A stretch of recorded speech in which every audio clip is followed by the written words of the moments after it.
Te regalo lo que se te antoje, por Connie Méndez, 1969. Nota preliminar por Doblando Realidades. Prepárate para un viaje alucinante con el audiolibro Te regalo lo que se te antoje de Connie Méndez, una joya de 1969 que aterriza como un rayo de luz en este mundo patas arriba. Este libro es como un superpoder para tu mente. Te enseña a pedirle al universo lo que quieras. Sí, lo que se te antoje. Y verlo materializarse como por arte de magia.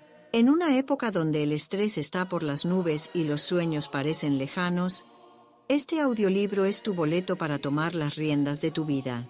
Connie te agarra de la mano y con un guiño pícaro te dice: tú puedes crear tu realidad. Desde atraer amor hasta billetes en el bolsillo, este libro es una guía épica para hackear el universo con fe, gratitud y un toque de descaro. Es como si el cosmos fuera tu genio de la lámpara, pero sin frotar nada. Connie Méndez, o mejor dicho, Juana María de la Concepción Méndez Guzmán, fue una rockstar espiritual de Venezuela. Esta mujer era un torbellino. Cantaba, componía, actuaba, dibujaba caricaturas y escribía con una chispa que te dejaba boquiabierto. Fundó el movimiento de metafísica cristiana en su país y tradujo textos místicos del inglés al español con un estilo tan claro que hasta tu abuelita lo entendería. Inspirada por el misterioso Saint-Germain, Connie convirtió ideas cósmicas en consejos prácticos que ella misma llamó de a centavo. Su legado, con obras como Metafísica 4 en 1 y este libro, es como un abrazo cálido que sigue inspirando a millones a soñar en grande y creer en lo imposible. ¿Datos curiosos? Este audiolibro está lleno de sorpresas. Escrito en el vibrante Caracas de 1969, te regalo. Lo que se te antoje es como el abuelo cool de libros como El Secreto, pero con más sabor latino. Connie insistía en que cualquiera, hasta un niño, podía usar estas leyes del pensamiento para cambiar su vida. ¿Sabías que ella conecta su filosofía con Jesús dando gracias antes de los milagros, como con los panes y los peces? Eso es puro genio.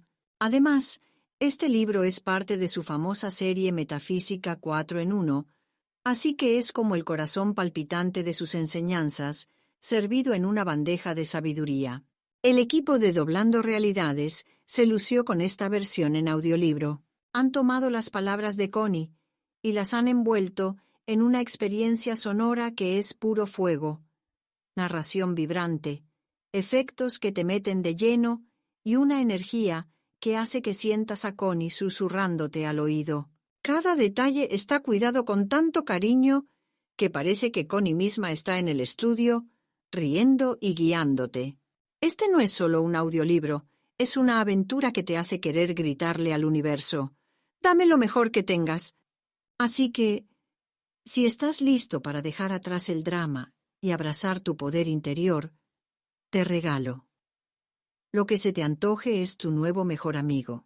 Con la magia de Connie Méndez y el toque estelar de Doblando Realidades, este audiolibro es una invitación a soñar sin límites, reír a carcajadas y hacer que el universo baile a tu ritmo. Sigue escuchando y prepárate para un viaje inolvidable. Introducción. Suponemos que ya habrás leído y estudiado el librito número 1 de esta serie, titulado Metafísica al alcance de todos, de Connie Méndez. Para comprender bien estas enseñanzas de la nueva era y obtener plenamente los beneficios que encierran, es recomendable comenzar por el principio de mentalismo, porque todo el universo, toda la creación, está basado en ese principio, y sin conocerlo se anda a ciegas. Búscalo, adquiérelo, no te pesará. Estos estudios, charlas, conferencias y consultas se te ofrecen gratuitamente. No estás obligado a pagar nada si no puedes o no deseas aportar. Pero, en cuanto comiences a ver los beneficios sorprendentes y las demostraciones que ocurren en tu vida, vas a desear que todo el mundo pueda gozarlas igualmente, Y voluntariamente querrás ofrecer una donación amorosa para ayudar a costear la impresión de la literatura y el alquiler del local donde asistes a las conferencias. De una forma o de otra, bienvenido seas. Puedes traer a quien quieras. Gracias por tu atención. Te regalo lo que se te antoje. Escribe en un papel, y en orden de importancia para ti, todas las cosas que deseas, sin temor de pedir demasiado, pues la fuerza que te voy a dar a conocer no sabe de limitaciones. Lee tu lista al despertarte y antes de dormir. Piensa a menudo en tus deseos. Gózalos imaginándolos, y siempre que los recuerdes, di y gracias Padre, que ya has dado la orden de que me sean conferidos. No le cuentes a nadie lo que estás haciendo. Esto es muy importante, porque si lo comentas con alguien, se disipa toda la fuerza y no verás realizados tus deseos. Eso es todo. Ahora. Para tu mayor satisfacción, sé espléndido contigo mismo. No escribas en tu lista que deseas una casita, aunque sea chiquitita. Pídela del tamaño que te convenga y te agrade plenamente. Si es dinero, menciona la suma. Si es trabajo, indica qué clase, el sueldo al que aspiras, las condiciones y la localidad más conveniente para ti. En tu primera lista, pon cosas sencillas, para que vayas acostumbrándote tú mismo a ver caer y ocurrir maravillas. Como jamás has hecho esto, no vas a creer que sea posible, y te advierto que esta duda puede costarte el no ver lo que has pedido. Es natural que tengas dudas y desconfianza porque la idea es muy nueva para ti. Pero, cuando sientas escepticismo, pesimismo, etc., saca tu lista, reléela y da las gracias de nuevo. Dar gracias por lo que aún no se ha manifestado es la forma más positiva de expresar la fe. Lo recomendó Jesucristo en varias ocasiones, como recordarás, notablemente antes de alimentar a 5,000 personas con 5 panes y 5 peces, cuando miró al cielo y dio las gracias justo en el momento de partir el primer pedazo de pan. Te va a sorprender que, cada vez que leas tu lista, primero vas a tener que tachar algunos puntos porque ya se habrán realizado. Entonces tendrás que hacer una nueva, colocando otros deseos en los primeros lugares. No te preocupes por esto. Es natural, a todo el mundo le ocurre. Lo que sucede es que tu yo superior te va indicando que muchos de estos deseos están ya al alcance de tu mano, mientras que hay otros que aún no lo están tanto. Y no te pongas a hurgar, respecto a cómo se te van a dar, porque eso es contraproducente. La gran fuerza espiritual está más allá de tu comprensión humana. Acepta lo que te da con gratitud, no la interrumpas ni la cohibas, y sobre todo, no se te ocurra pensar o decir o exclamar, cuando veas realizados tus deseos, ¿cómo va a ser? Esto no parece posible. Si lo que parece es que todo esto se iba a realizar de todas maneras, nada de eso. Lo que pasa es que la gran fuerza espiritual, cuyo nombre verdadero, entre paréntesis, es la ley de precipitación, es completamente impersonal, y coloca sus dones en los lugares más armoniosos, más naturales, aprovechando los canales ya establecidos en tu propia vida. A ella no le interesa el exhibicionismo ni la sorpresa. Solo cumple con su cometido, darte lo que pides, en donde mejor convenga. Pide y se te dará, busca y encontrarás, toca y se te abrirá. Mateo 7, 7-11. La llave maestra.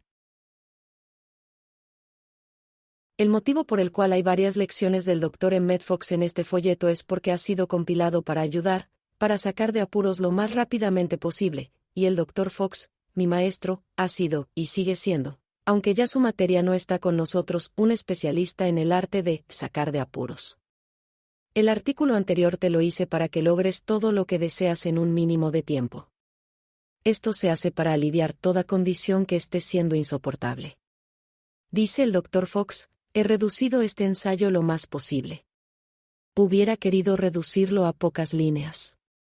No es un tratado instructivo, sino una fórmula para sacarte de calamidades.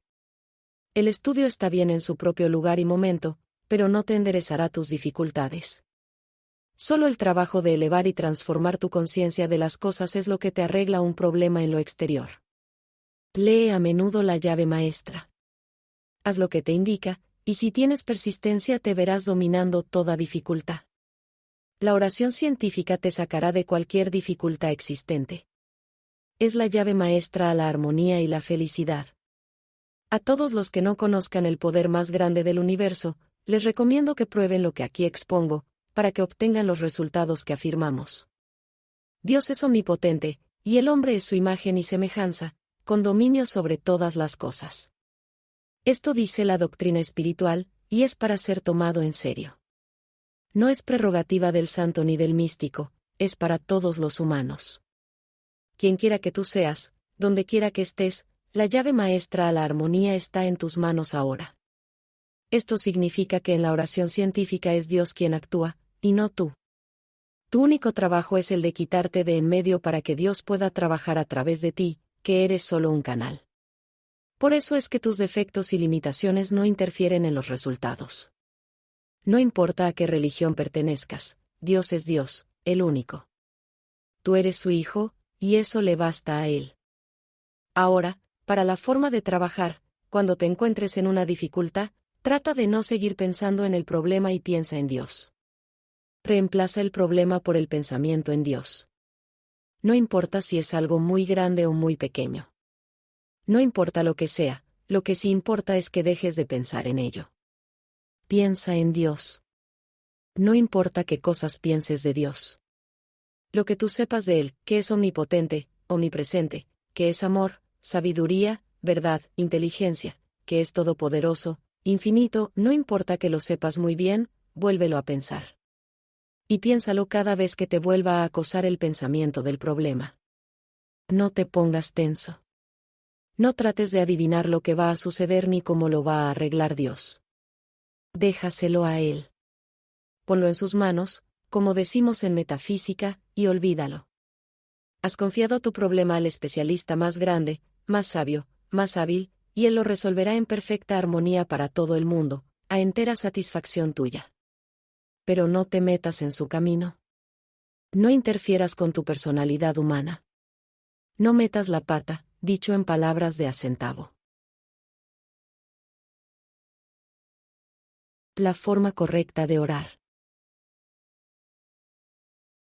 El tratamiento espiritual consiste en la efectividad de elevar la mente o la conciencia por encima del nivel del problema. Si tú logras elevar tu pensamiento lo suficiente, el problema se resolverá por sí mismo. En realidad, ese es tu único problema, el de elevar tu pensamiento. Cuanto más difícil sea el problema, lo cual significa que está más enterrado en tu subconsciente, más elevada tendrás que llevar tu conciencia. Aquello que se llama una molestia menor cederá con una pequeña elevación. Aquello que represente un problema grave necesitará una elevación mayor. Y si se trata de un gran peligro o una situación desesperada, requerirá más trabajo espiritual para superarlo. Pero esa es la única diferencia. Pero no trates de arreglar tus problemas o los de los demás tratando de componer los pensamientos. Así no es. Eleva tu conciencia, y la acción de Dios lo hará todo. Esto significa que tienes que recordar la verdad del ser, la verdad de Dios, la verdad del plano espiritual. O sea, ¿cómo son las condiciones en el espíritu? ¿Cómo es el yo superior? Pues es perfecto ahora, en este mismo momento. No tiene defectos. No existe allí la muerte, ni la enfermedad, ni la pobreza, ni la lucha, ni la enemistad, ni la guerra, ni lo feo, ni lo malo. Y al ver la condición opuesta a la que estás mirando en lo material, se transforma en la verdad. Jesús sanó a los enfermos, reformó a los pecadores, controló las tempestades y resucitó a los muertos porque podía elevar su conciencia tan alto como fuera necesario para lograrlo. Para elevar tu conciencia tienes que quitarle tu atención al cuadro material por el momento, y luego concentrarte suavemente en el cuadro que presenta la verdad espiritual. Esto puedes lograrlo dejando de pensar en el problema y leyendo uno de tus libros metafísicos, o diciendo algunas afirmaciones, no como un loro, sino meditándolas, o conversando con alguno de tus maestros o con discípulos avanzados. Yo conozco personas que han logrado la elevación de conciencia hojeando y releyendo partes de la Biblia, porque la ley de atracción te abrirá la Biblia allí donde corresponda a tu problema. Un hombre se salvó en el hundimiento de un gran transatlántico repitiendo, Dios es amor, hasta que pudo realizar algo de lo que significa esta gran afirmación. También puedes emplear todos estos sistemas a la vez, si quieres. Solo que no te dejes poner tenso. No importa cómo te eleves, con tal que eleves tu pensamiento más allá del plano de los problemas.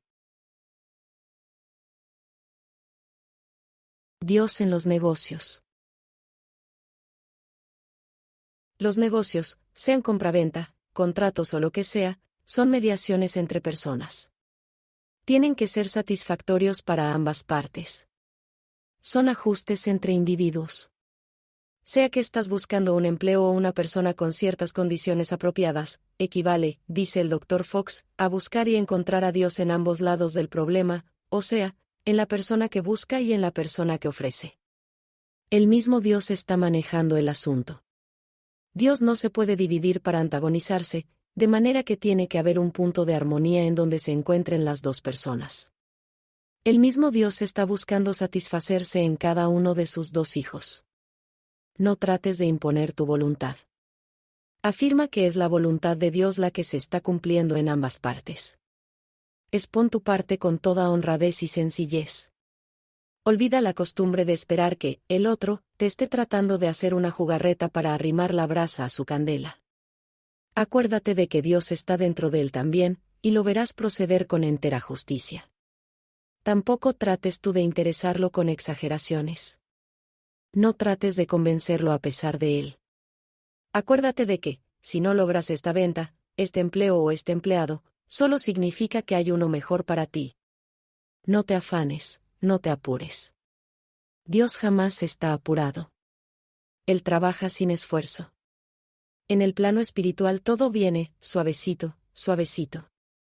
No olvides la fórmula mágica, de acuerdo con la voluntad de Dios, en nombre de Jesucristo, en armonía para todo el mundo, bajo la gracia y de manera perfecta, deseo.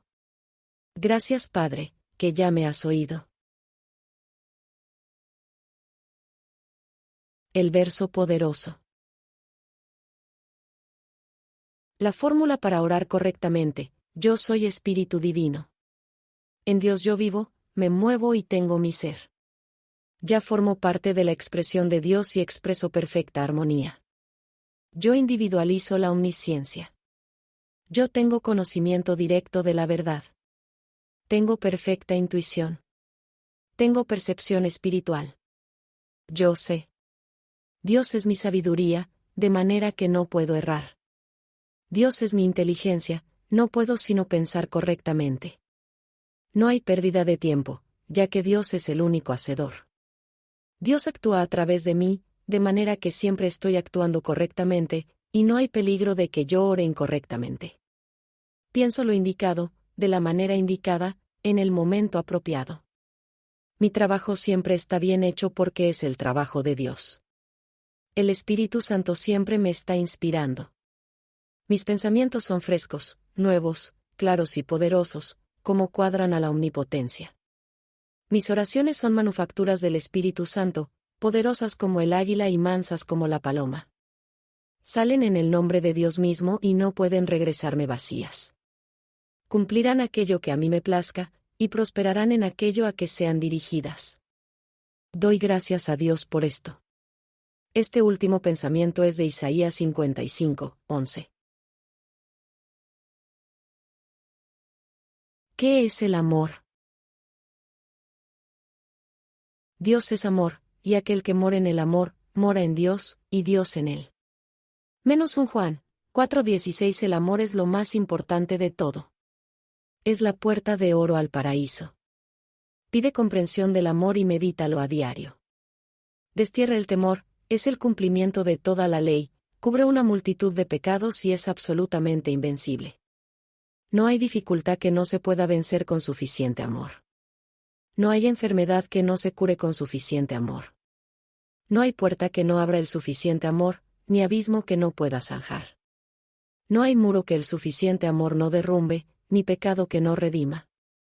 No importa cuán enterrado esté el error, ni cuán desesperado sea el panorama, ni cuán grande el conflicto, ni cuán enredado el enredo. Si puedes amar lo suficiente, serás el ser más poderoso y feliz de la tierra. La presencia. Poderosísima meditación afirmativa para lograr la elevación de conciencia. Dios es la única presencia y el único poder. Dios está plenamente presente aquí conmigo, ahora. Dios es la única presencia real. Todo lo demás es mera sombra. Dios es el bien perfecto. Dios es causa únicamente de bien perfecto. Dios jamás envía enfermedad, accidente, tentación ni muerte, tampoco autoriza estas cosas. Dios, el bien, no puede causar sino bien. Una misma fuente no puede producir aguas dulces y amargas. Yo soy Espíritu Divino. Yo soy Hijo de Dios. En Dios me muevo, vivo y tengo mi ser, de modo que no temo. Estoy rodeado por la paz de Dios, y todo está bien. No temo a las personas, no temo a las circunstancias, no me temo a mí mismo, pues Dios está conmigo. La paz de Dios llena mi alma y el temor no me puede rozar siquiera. No temo al pasado, no temo al presente, no temo al futuro, porque Dios está conmigo. El Eterno Padre es mi morada, y más abajo están los brazos eternos. Nada me podrá tocar jamás que no sea la acción directa de Dios mismo, y Dios es amor. Dios es la vida. Yo comprendo esto y lo expreso. Dios es la verdad. Yo comprendo esto y la expreso. Dios es el amor divino. Yo comprendo esto y lo expreso. Yo envío pensamientos de amor, paz y salud a todo el universo, a todos los árboles, las plantas y a todo lo que crece, a todos los animales, las aves, los peces, a cada hombre, mujer y niño en la tierra, sin distinción alguna. Si alguien me ha dañado o me ha hecho algún mal, lo perdono voluntaria y completamente ahora, y todo ese asunto terminó para siempre. Lo suelto y lo dejo ir. Soy libre y Él es libre. Si queda algún resentimiento en mí, se lo encargo a mi Cristo interior y yo quedo libre. Dios es la sabiduría infinita y esa sabiduría es mía. Esa sabiduría me guía y me dirige, de manera que no puedo cometer errores. Cristo en mí es la lámpara a mis pies. Dios es la vida infinita, y esa vida es mi providencia, mi suministro. No puede faltarme nada, no puedo carecer de nada. Dios me creó y me sostiene. El amor divino ha previsto todo. Ha provisto todo. Una sola mente, un solo poder, un solo principio, un solo Dios, un solo elemento. Está más cerca de mí que mis pies y mis manos, que mi propia respiración. Yo soy Espíritu Divino. Soy Hijo de Dios y en la presencia de Dios vivo eternamente. Le doy gracias al Padre por la armonía perfecta. Esta invocación se puede hacer combinándola con las llamas, cuando un estudiante las conozca. Tratamiento para desarrollar el amor divino. Mi alma está llena de amor divino. Estoy rodeado de amor divino. Irradio amor y paz a todo el mundo. Tengo conciencia del amor divino. Dios es amor, y no existe otra cosa en la creación que Dios y su expresión. Todos los seres humanos son expresiones del amor divino, de manera que no puedo encontrarme con otra cosa que expresiones del amor divino. Todo esto es verdad ahora. Este es el estado actual de las cosas. No tengo que esforzarme para que esto suceda, lo observo en este momento. El amor divino es la naturaleza del ser. No hay sino amor divino, y yo lo sé. Yo comprendo perfectamente lo que es el amor divino. Tengo realización consciente del amor divino. El amor de Dios arde en mí hacia toda la humanidad. Soy un foco de Dios, irradiando amor divino a todo aquel con quien me encuentre y hacia todo aquel en quien piense. Perdono todo, absolutamente todo lo que necesite mi perdón. El amor divino llena mi corazón y todo está perfecto. Ahora irradio amor a todo el universo, sin excluir a nadie. Experimento el amor divino. Manifiesto amor divino. Doy gracias a Dios por ello. Las dos llaves del infierno son la crítica y el resentimiento, llamado comúnmente rencor. Estos pueden ser destruidos permanentemente con el tratamiento arriba expuesto. Cuando el estudiante conozca las llamas, puede hacer este tratamiento aplicando la llama rosa. El amor no se limita a sentir cariño por otro. El amor tiene muchas formas de manifestarse, y una de las más grandes es el deseo de perdonar y enviar el bien a otros. Buscar conocer a Dios es amarlo. Tratar de purificar el pensamiento es amar a Dios. Tratar de corregir conceptos desagradables es amar al prójimo por quien se siente ese desagrado. Gustar de la belleza y del arte también es amor, amor a Dios. No hay temor en el amor. El amor destruye el temor. El temor tiene tormento, y aquel que teme no ha sido perfeccionado en el amor. 1 Juan 4:18. Los 15 puntos. Para saber si estoy realmente en el sendero, si siempre busco el bien en cada situación, persona y cosa. Si resueltamente dejo atrás el pasado, sea bueno o malo, y vivo únicamente en el presente y el futuro. Si perdono a todo el mundo sin excepción, sin importar lo que hayan hecho, y luego me perdono a mí mismo de todo corazón. Si considero mi trabajo o tarea diaria como algo sagrado, procurando cumplirla lo mejor posible, me guste o no. Si hago todo lo que esté en mi poder para manifestar un cuerpo sano y un entorno armonioso. Si trato de servir a los demás sin ser majadero ni fastidioso. Si aprovecho cada ocasión para dar a conocer la verdad, de forma sabia y discreta. Si evito incondicionalmente la crítica, negándome a escucharla o apoyarla. Si dedico al menos un cuarto de hora a la meditación y a la oración. Si leo por lo menos 7 versículos de la Biblia, o un capítulo de algún libro instructivo sobre la verdad para esta era. Si hago un tratamiento especial diario para pedir o demostrar comprensión, afirmando que Dios está conmigo, o encargándoselo a la señora maestra ascendida nada del rayo rubí, o a las huestes del rayo dorado.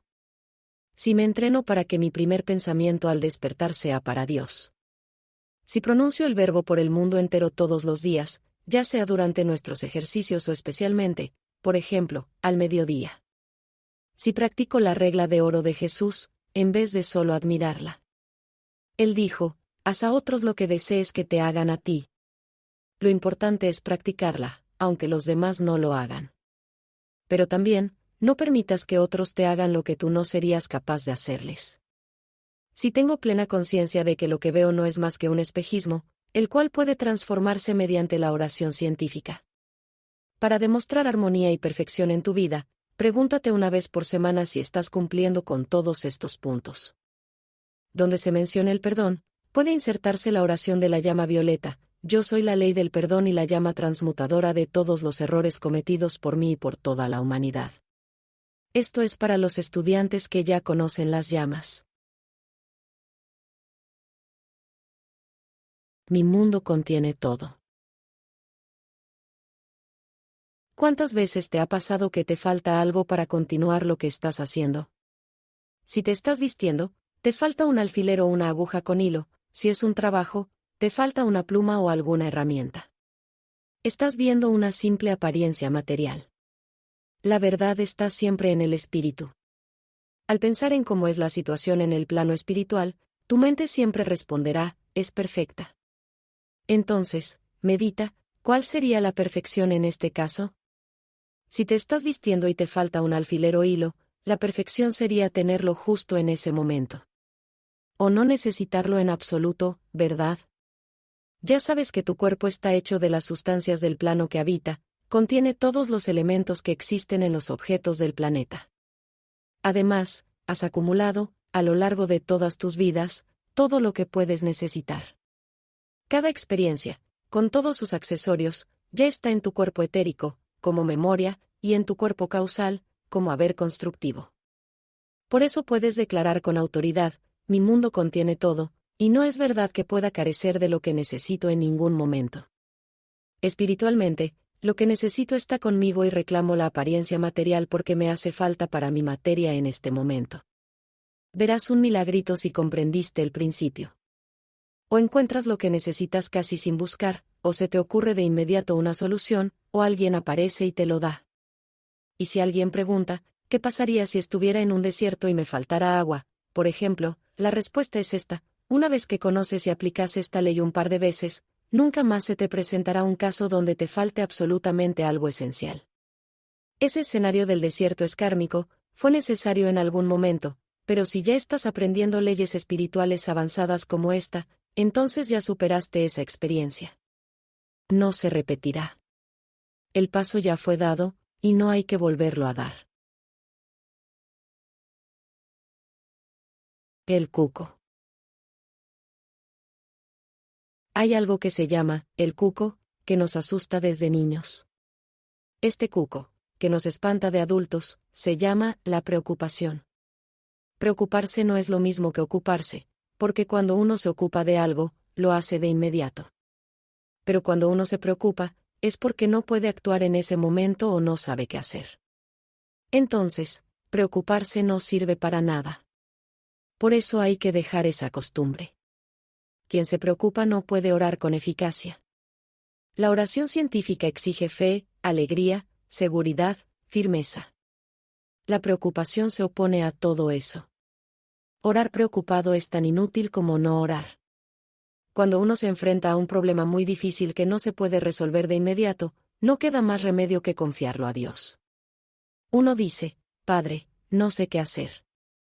Te lo entrego a ti para que me indiques lo que debo hacer. Y después de eso, no se piensa más en el asunto. El cuco ha desaparecido. La magia del diezmo. La práctica del diezmo se ha convertido en una costumbre de vida para muchos discípulos de la verdad. Tanto así, que ya consideran su dinero como si fuera solo el 90% de lo que en realidad poseen, pues automáticamente apartan el 10% que consideran perteneciente a Dios, sin que jamás se les ocurra romper esa costumbre.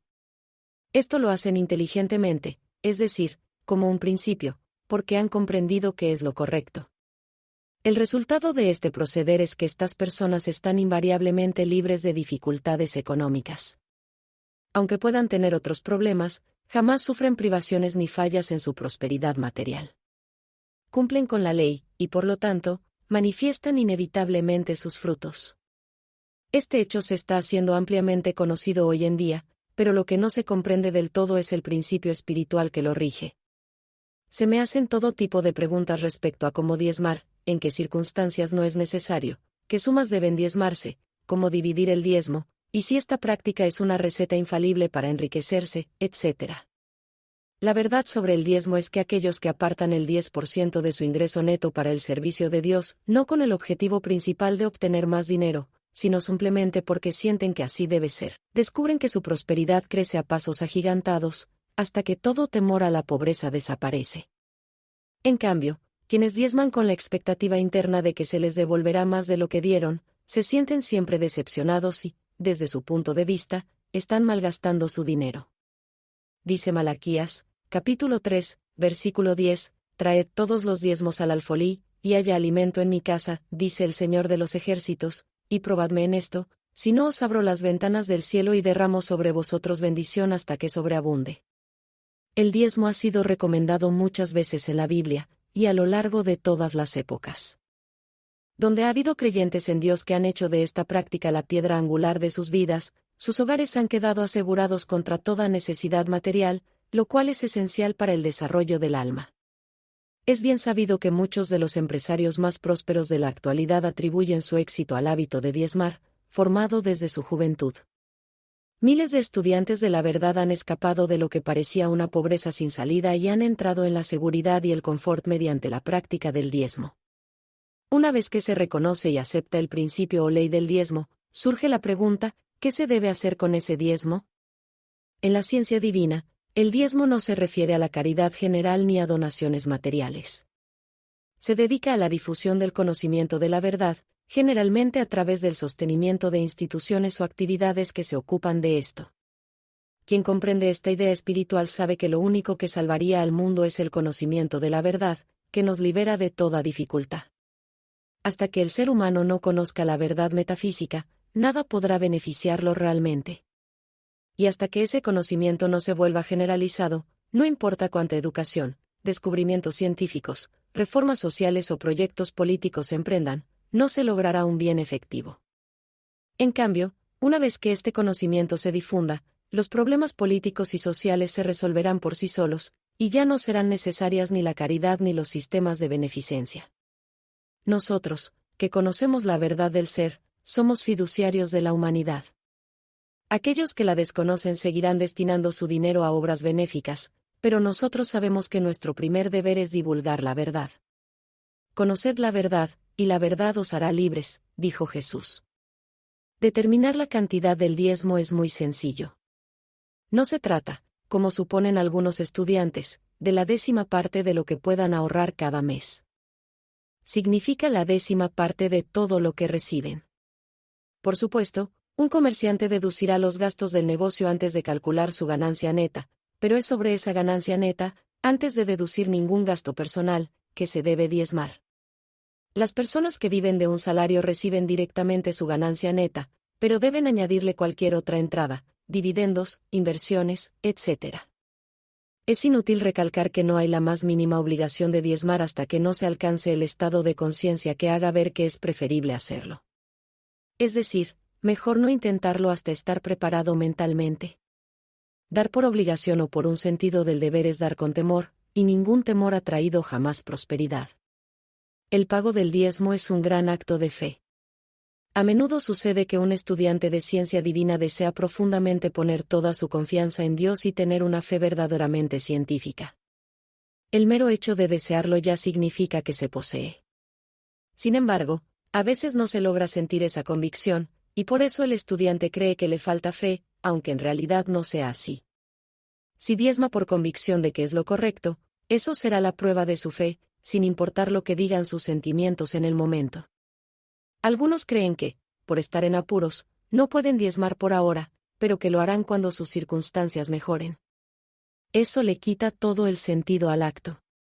Cuanto mayor sea la dificultad presente, mayor es la necesidad de diezmar, porque sabemos que esa dificultad proviene de una actitud mental, probablemente inconsciente, y que las circunstancias no cambiarán hasta que cambie esa actitud. El acto de diezmar, en su sentido espiritual, será una prueba de que la mente está cambiando, y será seguido por la manifestación deseada. El secreto para demostrar prosperidad por medio del diezmo consiste en comprender y realizar que el único origen de nuestro suministro es Dios, y que el negocio, el empleo, las inversiones o los clientes no son más que canales a través de los cuales se manifiesta en ese momento la providencia que viene de Dios. Así pues, la práctica del diezmo con fines espirituales es la prueba concreta de que se ha aceptado esa idea, y la consecuencia inevitable de dicha aceptación es la prosperidad visible. Es fácil ver, entonces, la diferencia entre la práctica espiritualmente comprendida y aquella otra material e inútil de apartar la 10ª parte, a menudo con mala gana, con la esperanza de hacer una buena inversión. Como expresión de que se considera justicia espiritual, el diezmo es un éxito inevitable. Como inversión egoísta, conduce al fracaso seguro. La respuesta a la pregunta de cuán a menudo debe pagarse el diezmo es también muy sencilla. El momento correcto para pagarlo es al recibir la mesada, el pago semanal o semestral, dependiendo de cómo se reciba el ingreso. Por lo general, es mejor pagar pequeñas sumas que una sola grande, pero no se puede dar una regla general. Dad y se os dará, medida buena, apretada, remecida, desbordante, porque con la medida que uséis para con los demás, esa misma se empleará recíprocamente con vosotros. Lucas 6:38. Muchos maestros de la verdad han testificado los beneficios infalibles del diezmo. Uno de ellos, John Murray, escribió, de acuerdo con la ley hebrea, el diezmo significa la 10ª parte, y se refiere a una forma de impuesto por la cual los hebreos debían dar, por ley levítica, la 10ª parte de su producción, de la tierra, del ganado, etc., para el servicio de Dios. Es notable que mientras este sistema prevaleció, la nación hebrea prosperó, tanto colectiva como individualmente, y dondequiera que se ha aplicado honestamente, jamás ha fallado.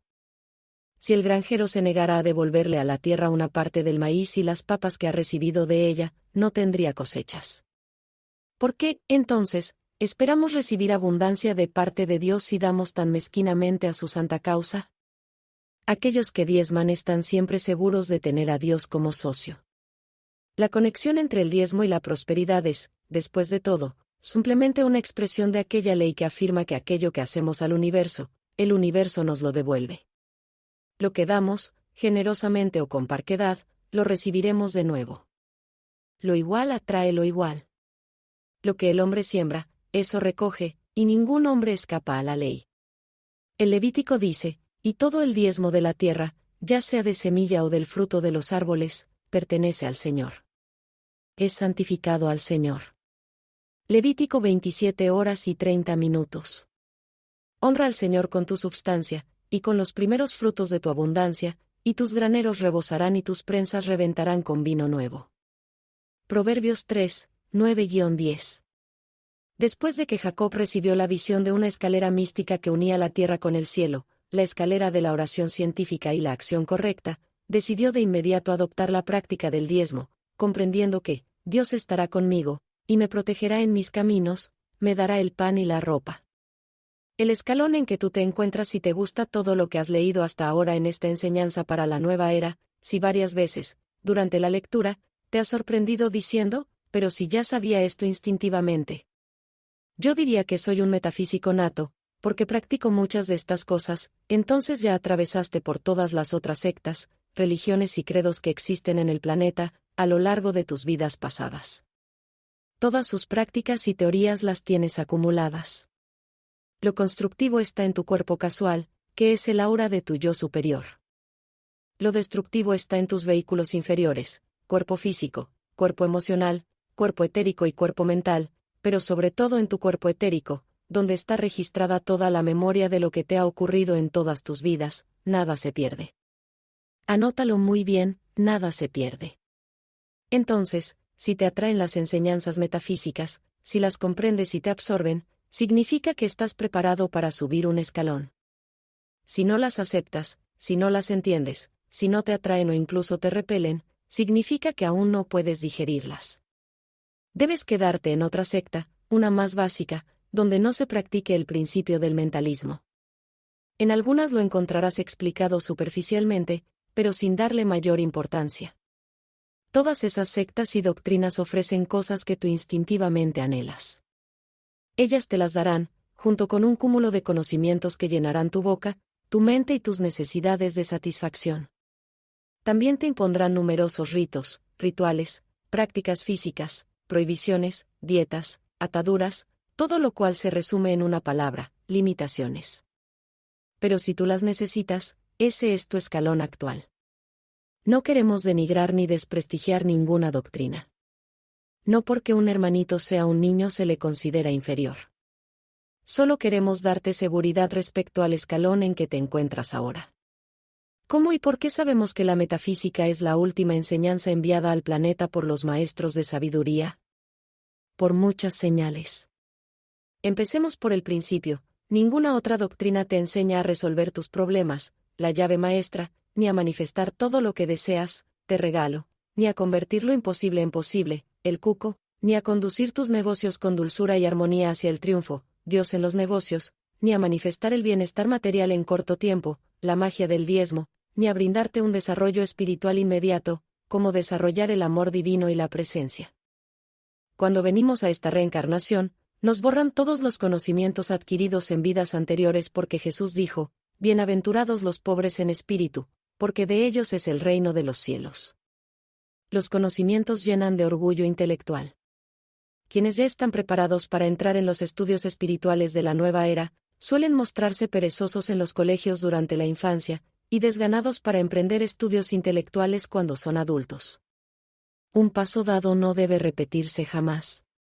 Quien sienta deseos de acumular conocimientos es porque no lo hizo en vidas anteriores. Tercer punto, la nueva era es la era de la liberación. En esta era se acabarán los ritos complicados, las miles de nimiedades que quitan tiempo para cosas mejores, más interesantes. Así, en la época del Templo de Jerusalén, la religión imperante ordenaba que cada levita debía cumplir con más de 600 detalles religiosos, rituales y exigencias diarias. El Dr. Fox dice que los pobres vivían bajo una conciencia de ineptitud, de esclavitud, de pecado. Y de acuerdo con el principio creador o ley del mentalismo, sentirse y considerarse pecadores, de hecho, estar en pecado. Al no ser posible cumplir con semejante rigor, eran castigados de forma inmisericordia. si los directores de las sectas y religiones que tú practicas manifiestan enfermedades, miseria, dolor, tristeza, calamidades, etc., sabrás que esos frutos son producto de mentes llenas de errores y falsedades, pues Jesús dijo, por sus frutos los conoceréis.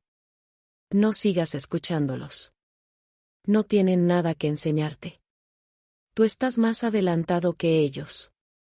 Más adelante, en tu estudio de la metafísica, aprenderás a quemar tu karma y el ajeno también, sin dolor ni sufrimiento, aplicando la divina y maravillosa llama violeta, de la liberación por amor, que es el regalo del ascendido Maestro Saint-Germain, avatar de la nueva era. Entonces podrás invocar desde tu propio cuerpo causal todos los conocimientos y habilidades que son tuyos por derecho de conciencia y que tienes acumulados. Por ahora, ya puedes comenzar practicando esta fórmula: yo soy la sabiduría divina de Dios, Él en mí todo lo sabe. Y continúa con la afirmación titulada, el Verbo Poderoso, que ya leíste más atrás. La práctica de la presencia de Dios, que es como realmente se llaman estos estudios, te va limpiando, desatando e instruyendo casi sin necesidad de libros, pues Jesús dijo, el Espíritu Santo, que el Padre enviará en mi nombre, os enseñará todas las cosas. Te va liberando de una infinidad de limitaciones que antes creías que eran deberes tuyos cumplir.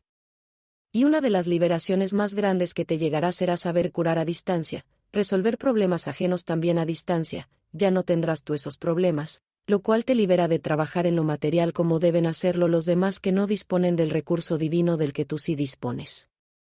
Muchas veces verás transformarse situaciones con tu sola presencia, pues es tu estado de conciencia espiritual y conciencia divina, el que eleva la frecuencia electrónica de las vibraciones bajas que te rodean y que pertenecen a otros.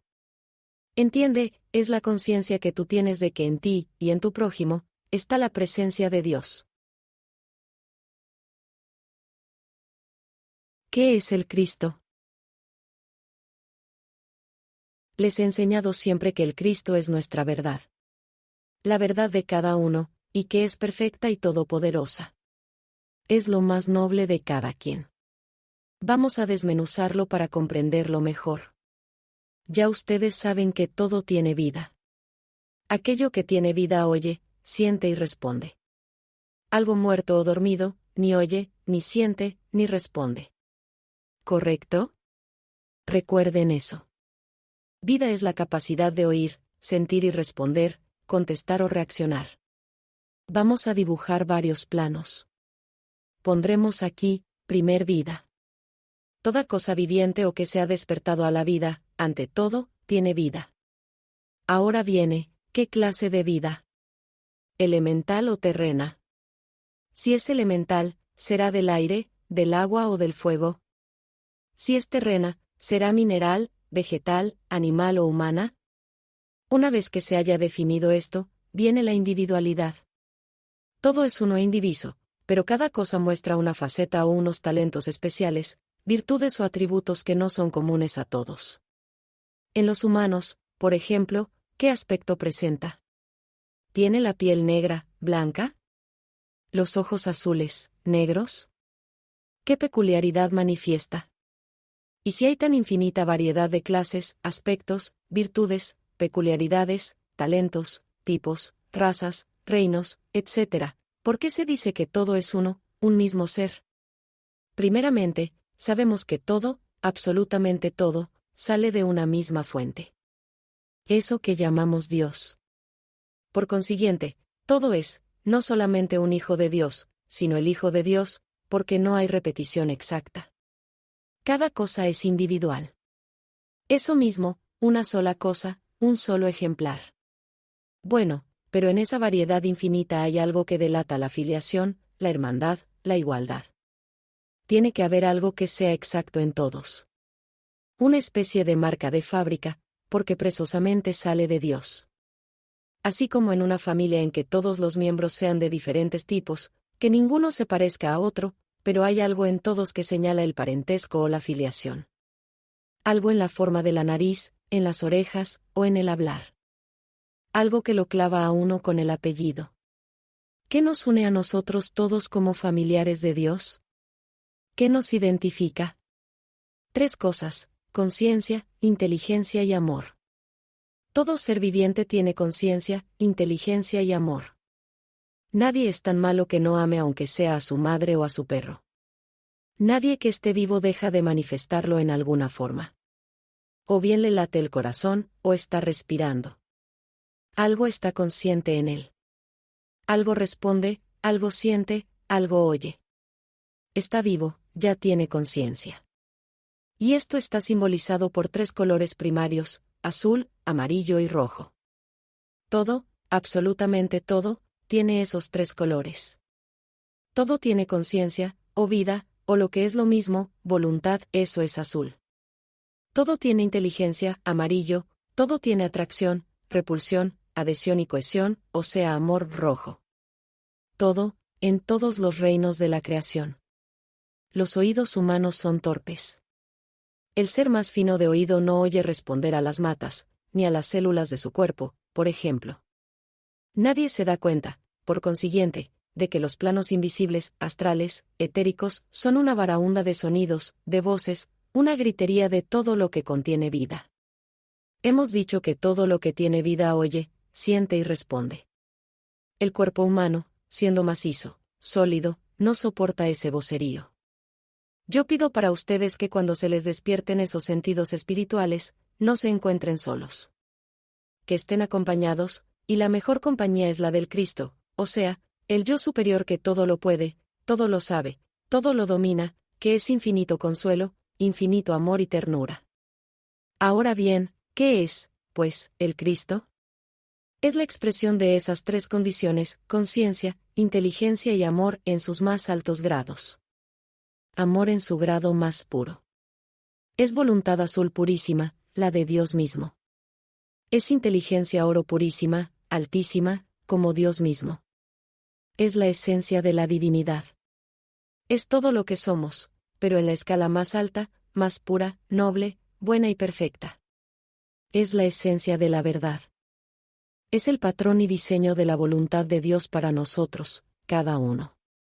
Debemos meditar sobre esto todos los días.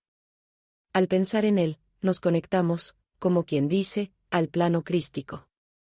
Seguimos pensando en él, y a los 20 segundos experimentamos un cambio, como un escalón, nos sentimos más cerca. A los próximos 20 segundos lo sentimos, o comenzamos a sentirlo, como una dulzura, como si algo nos elevara. A los terceros 20 segundos nos sentimos felices, sentimos que lo amamos y que él nos ama.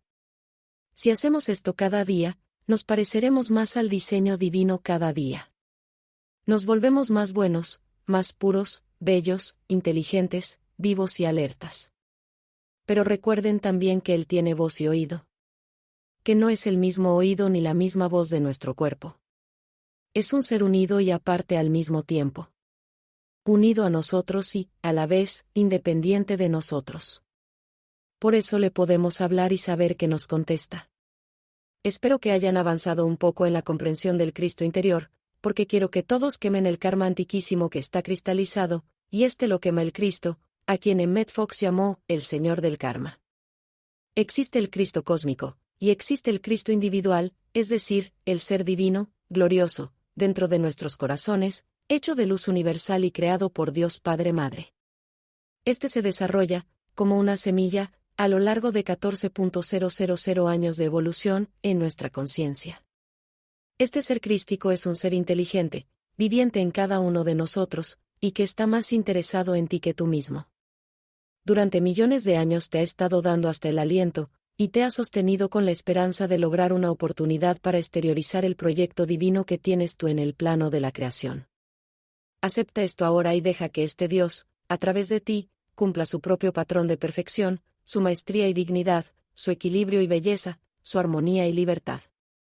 Hagamos juntos la siguiente afirmación: yo acepto ahora la verdad de que poseo un ser divino, glorioso, que en este momento está desarrollando y trayendo a mi vida y a mis sentidos la realización de mi propia divinidad.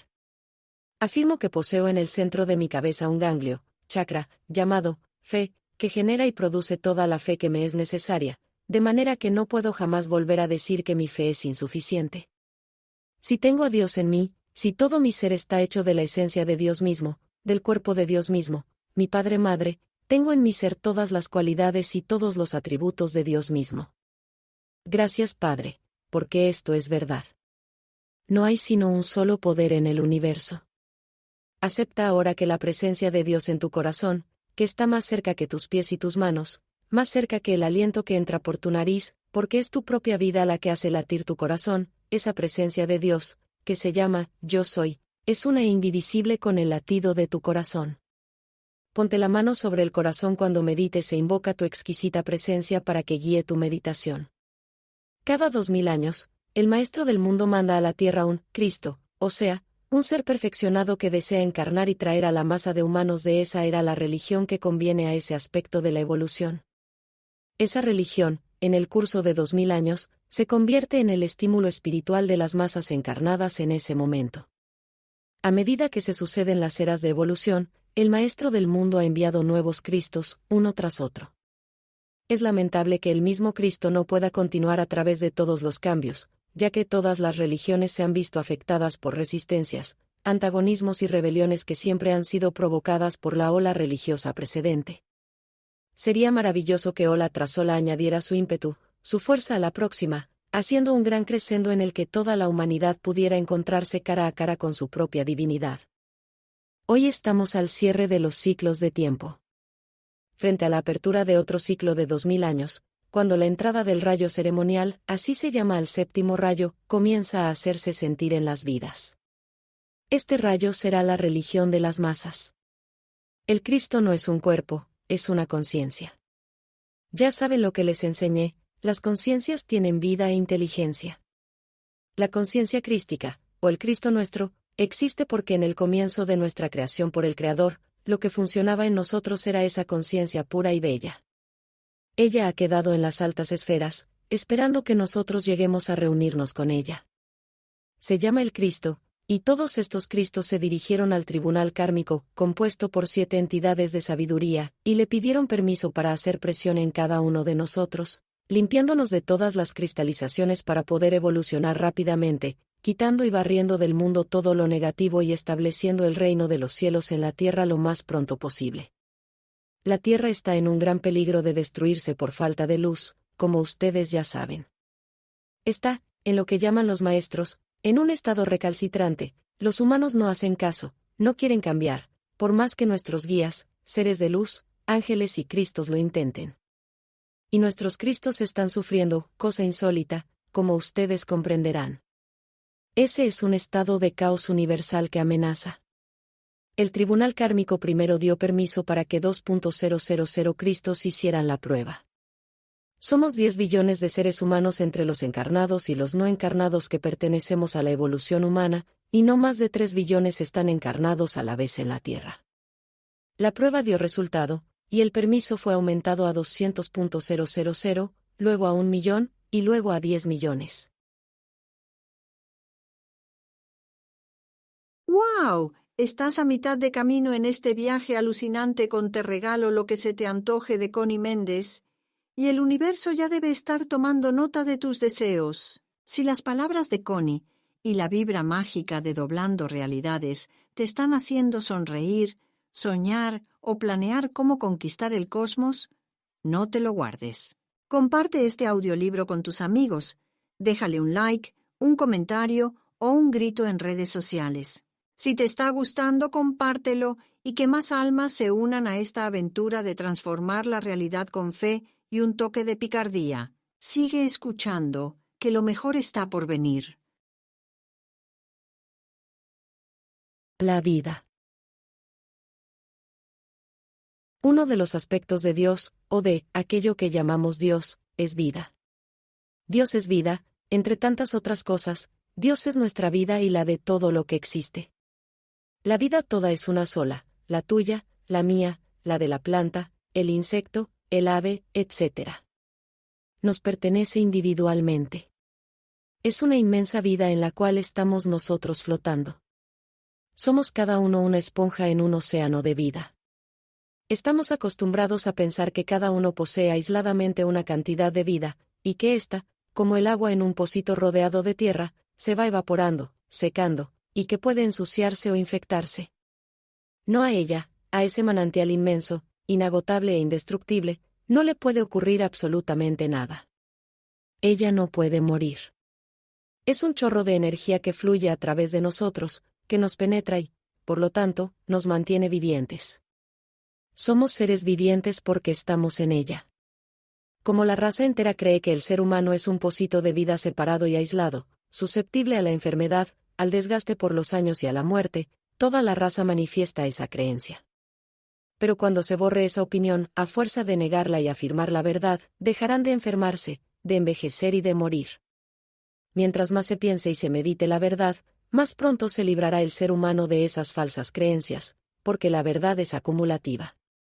Conoced la verdad y ella os hará libres, dijo Jesús, y también dijo, el reino de los cielos es semejante a la levadura, que una mujer tomó y escondió en 3 medidas de harina, hasta que todo fue leudado. Más claro no puede estar. El reino de los cielos no es aquello que nos han prometido para otro plano si nos portamos bien. Es el estado de dicha, armonía y adelanto que estamos buscando aquí. Esta meditación, que les está aclarando algo que ustedes no conocían, que les está removiendo células que estaban dormidas, es la levadura a la que Jesús se refiere.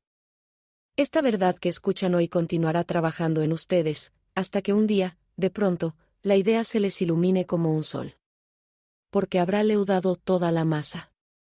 Estamos tan habituados y endurecidos por la costumbre de vernos los unos a los otros, que ya no nos asombra el milagro que representa un ser que habla, piensa, se mueve, oye y vive por sí mismo, sin ningún cable que lo conecte a una corriente eléctrica, sin estar sembrado en la tierra. ¿Y qué hay de ese otro milagro que ocurre a cada minuto? Un niño que, al ser separado de la madre que le comunica su vida, continúa viviendo. Y nada de esto nos llama la atención. Todo esto debería provocarnos constante asombro y contemplación. ¿Qué es eso? ¿Cómo es eso? ¿O es que ustedes creen que esa maravilla, ese milagro, lo hace la taza de café con leche?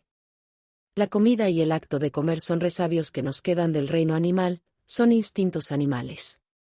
Como ellos no piensan ni razonan aún, no tienen intuición, sino solo instinto. Todavía están regidos por aquella célula primitiva que era un estómago, un deseo rudimentario. Ellos obedecen ciegamente al principio de generación y a la ley de evolución que ordena la combinación de los elementos y la alteración paulatina de las vibraciones. El ser humano ya es pensante, racional e intuitivo. Sus vibraciones se intensifican al pensar en lo más elevado. Al escuchar, comprender y aceptar la verdad de todas las cosas, acelera su frecuencia y, por supuesto, se eleva de plano. La meditación, al ser un pensar profundo y determinado en estos conceptos elevados, adelanta rápidamente al ser. Por eso los estoy haciendo meditar. Nosotros somos hijos de Dios, hechos de su propia sustancia. Somos esponjas en un océano de vida. No necesitamos alimento exterior. Cuando nos compenetramos de esta verdad y la realizamos, comenzamos a comer cada vez menos, automáticamente, sin esfuerzo ni sacrificio. La levadura de la verdad habrá penetrado toda la masa, las células del cuerpo vibrarán a frecuencias elevadas. La vida es, en sí misma, alimento. Ella es salud, energía, belleza. Es vida. ¿Han oído hablar de Teresa Neumann? La mujer alemana que manifestó todo esto en nuestra era. Pasó al otro plano hace unos cuantos años. No conozco los pormenores de su traspaso, pero deben haber sido interesantes y significativos, aunque aún estaba imbuida de conceptos bastante oscuros. Un día dejó de comer y de beber, y así vivió unos 45 años, hasta que se fue de este plano. Durante varios años estuvo constantemente vigilada por fiscales del gobierno alemán para comprobar esta verdad. A mí me tocó hacer el reportaje para una revista y tuve que investigar todo lo que se publicaba sobre ella. Sus fotos eran las de una muchacha robusta, llena de salud y energía, una granjera que ordeñaba vacas, sembraba y recogía cosechas, manejando el pico y la escardilla como cualquier hombre. Tenía una manifestación muy original. Los viernes de Semana Santa se le abrían las heridas de Cristo en las manos y en los pies. Más tarde llegó a conservarlas siempre abiertas. No se le infectaba ni jamás volvió a probar ni una gota de agua ni un bocado de comida. El gobierno alemán lo comprobó. En la Biblia, las palabras comer y beber significan meditar y pensar. Beber, o pensar, es algo fluido, líquido, que no se mastica. Comer, o meditar, es detenido, profundamente mascullado y digerido. El que come mi carne y bebe mi sangre, tiene vida eterna, y yo le resucitaré el día postrero. Porque mi carne es verdadera comida y mi sangre es verdadera bebida. El que come mi carne y bebe mi sangre, en mí mora y yo en él. Este es el pan que descendió del cielo, el que come este pan vivirá eternamente. Dios es vida. El Hijo de Dios es esa misma vida. Pensar, meditar en la verdad de Dios, es comer de ese pan, es apropiarse de esa verdad. Apropiarse es aceptar, creer. Y ya ustedes saben que lo que uno sabe, lo manifiesta. Medita, pues, sobre la vida en los términos que te he dado. Dios es vida, la tuya, la mía, la de todos. Somos esponjas en un océano de vida. La vida no necesita alimentarse del exterior. ¿Qué podría comunicarle vida a la vida misma, si ella es la dadora de vida? La muerte. Cuando una madre ve a su hijo agonizando, o muere un niño pequeño, o desaparece un padre o una madre dejando una familia sin sostén, alguien viene y, como único consuelo, le dice a los adoloridos: esta es una prueba que manda Dios. Hay que resignarse a la voluntad del Padre. Ya sabes que esas son blasfemias, que indican fe en el mal y creencia en un Dios cruel, inventado por la mente humana. Primero que nada, ya ustedes saben que la muerte no existe, solo se cambia de modo de vivir. Es una de tantas miles de mudanzas que hace el ser humano en su proceso de evolución. Cuando la familia crece, la casa queda pequeña y se mudan a una más grande. Cuando un par de zapatos se vuelve inservible, se deja y se usa otro nuevo. Aquella casa y aquellos zapatos cumplieron su misión. Eso es la muerte, el término de una misión. No me dirán que un niño muere porque se vuelve inservible o porque ya aprendió lo que vino a aprender. No me dirán que un joven de 24 años está usado, gastado, viejo y que ya no sirve. Apenas está comenzando su misión. La voluntad de Dios es que el ser humano termine de cumplir su misión y que llegue a término gozando de todas sus facultades, fuerte y sano. Ni a Dios ni al hombre le sirve que alguien desperdicie gran parte de su estancia en la tierra, sordo, medio ciego, enfermo, o en ese estado innecesariamente desagradable que llamamos vejez o senilidad. Dios tampoco quiere que se tronche, se interrumpa o se malogre el propósito de una vida. Habrán notado que cuando fallece una persona muy anciana, nadie se desespera. Esa muerte no produce más que una emoción dulce, cariñosa, a veces acompañada de una sonrisa tierna. Los hijos del que parte están llenos de sus propios intereses y apenas sienten nostalgia. Al terminar el entierro, todo el mundo reanuda su vida sin gran conmoción. Ese es el ideal. Esa sí es la voluntad de Dios, que los seres queridos se separen sin desgarramiento, sin sensación de vacío terrible, y que solo queden recuerdos gratos, incluso cierto contento de que quien partió pasó a mejor vida. En vez de desperdiciar poder y energía temiendo que muera un hijo, una madre o un esposo, y que es la manera más segura de verlo suceder, hay que emplear esa energía en decir: pues yo no quiero que muera ninguno de los míos hasta que termine de cumplir su misión. Hágase la voluntad de Dios. Gracias, Padre, que ya me has oído. Y cada vez que la idea aparezca en la mente, decirle: no, gracias, no te necesito. Conozco la verdad, como quien despide a un vendedor inoportuno que llega a la puerta. Este es el conocimiento de la verdad que libera. Esto es lo que se llama fe. Ya ves tú por qué muere a destiempo un ser, y por qué no puede morir si alguno de los que lo rodean tiene fe. Si logra entrar un metafísico al cuarto del enfermo, las vibraciones positivas de su pensamiento cambian la polaridad negativa que impera en la habitación.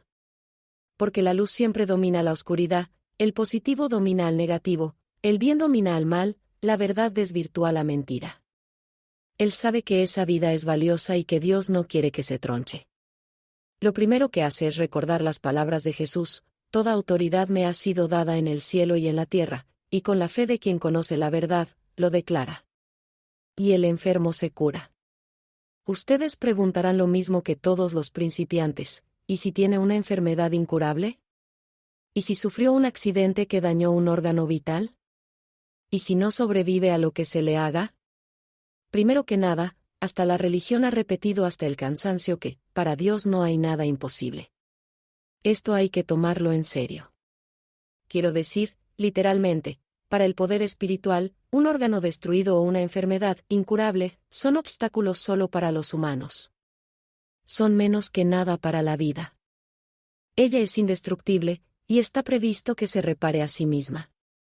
Si las mentes humanas no le cierran el paso con sus falsas creencias. El polo negativo también es de Dios, todo es de Dios. Contra el libre albedrío no actúa ni Dios mismo, y si tú prefieres situarte en el polo negativo, tendrás todo lo que a él pertenece. Al polo positivo pertenece la sonrisa. Al negativo pertenece el ceño fruncido. Si quieres cambiar de polo en plena manifestación negativa, sonríe, declara el bien presente, bendícelo y dile al negativo, no te quiero ver. Eso es todo, y verás transformarse lo negro en blanco, lo triste en alegre, el mal en bien. Pruébalo. En la mayoría de los milagros que hacía Jesús, le decía al paciente, tu fe te ha salvado, y lo demostraba, desde sanar una llaga, movilizar a un paralítico, dar la vista a un ciego, y por último, resucitar muertos.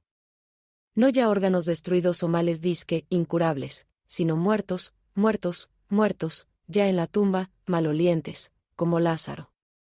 Manifestando así que para la fe no existe lo imposible. Los discípulos le preguntaban a Jesús lo mismo que preguntan ustedes a veces, ¿por qué no se me dio tal y cual cosa, cuando yo hice todo lo que tú me dijiste que hiciera? Y él les respondía, por vuestra poca fe. Nunca dijo que porque él era el Hijo de Dios y los demás no, sino lo contrario. Dijo, sois dioses, y de cierto os digo que si tuvierais fe como un grano de mostaza, diréis a ese monte, pásate de aquí allá, y se pasará. Y nada os será imposible. Tampoco regañaba a nadie por no tener fe, porque él sabía que la fe viene con el conocimiento. Les explicó por qué no podían hacer los milagros que él hacía, y les dijo, todas estas cosas que yo hago, las haréis vosotros también, y cosas mayores aún. No sé qué otra interpretación se le puede dar a algo tan categórico y tan claro. Jesús enseñaba metafísica. La prueba es que todo el que estudia metafísica hace milagros, como Jesús. Ahora dirán ustedes que muchas veces se manifiestan milagros en personas que no conocen un ápice de metafísica. Claro está. No se necesita sino tener fe. Esa fe que llaman ciega, y que, sin embargo, produce resultados, es simplemente que el paciente sitúa su pensamiento en Dios o en alguna entidad, en un santo, en el Cristo, o en el plano espiritual, y al mismo tiempo siente la confianza que ha puesto en él. Confía, su ansiedad se relaja. Calla y espera. Te he visto y te he escuchado innumerables veces protestar, pero si yo estaba seguro, segurísimo de que esto me iba a resultar, y nada. ¿Seguro? ¿Segurísimo? ¿Con los músculos tensos? Contándole a todo el que se te acerque el mal que estás segurísimo de curar. La diferencia es sutil, pero creo que me habrás comprendido. Cada vez que Jesús sanaba a alguien, le decía, vete y no se lo digas a nadie. Esto no era por modestia, sino porque formaba parte de la técnica. El pollito no revienta su cáscara hasta que está completo, con plumas y todo. Tú no sacas una gelatina de su molde hasta que está firme. Como es abajo, es arriba. Toda creación atraviesa 7 etapas antes de manifestarse en lo exterior. Estas etapas a veces se recorren en un centésimo de segundo, dependiendo del poder espiritual de quien las ejecuta. Si su comprensión y sus conocimientos son grandes, como en Jesús, la manifestación es instantánea y significa que las 7 etapas se sucedieron con velocidad atómica, pero si es un principiante en la ciencia espiritual, las etapas tardan, a veces, hasta años en cumplirse. Las palabras son pensamientos hablados. Son vibración de sonido, por medio de ella se dispersa la energía, y en este caso, se le resta impulso a la manifestación. Los estudiantes o principiantes deben frenar el deseo de comentar los tratamientos que estén haciendo, los que piensen hacer y los que acaban de hacer, hasta que la demostración esté muy segura, muy firme. En el hebreo antiguo, se le decía el Sabbat a la última etapa creadora, cuando surge una demostración y se sabe que el trabajo ha terminado. Esa palabra dio origen a nuestro sábado. En la Biblia, desde el Génesis hasta San Juan, se dice que en el Sabbat cesa todo trabajo. La creación está descrita como habiendo ocurrido en 7 días, o sea, las 7 etapas que he mencionado más arriba, y que en el Sabbat Dios descansó de su obra, o sea, en el 7º día. La psicoterapia está descubriendo lo que la metafísica conoce desde siempre, la relación que hay entre las ideas de los humanos y sus males físicos. Aún la medicina general, tan reacia a reconocer lo mental espiritual, ha llegado a ver en las preocupaciones la causa de la úlcera y los infartos. No tardará mucho en descubrir que los resentimientos y el remordimiento son cultivos que producen cáncer. Los sentimientos reprimidos por temor a pecar o a ofender, así como la conciencia de culpabilidad, causan parálisis, artritis y alergias. La materia es la esponja que absorbe todo lo que el hombre no desea que salga al exterior. Hay un tipo de sentimiento que es demasiado fuerte y violento para que ninguna materia humana lo pueda soportar, y es lo que llamamos el negativo abstracto. Por ejemplo, el odio desenfrenado de una raza contra otra, de una nación hacia otra, etc.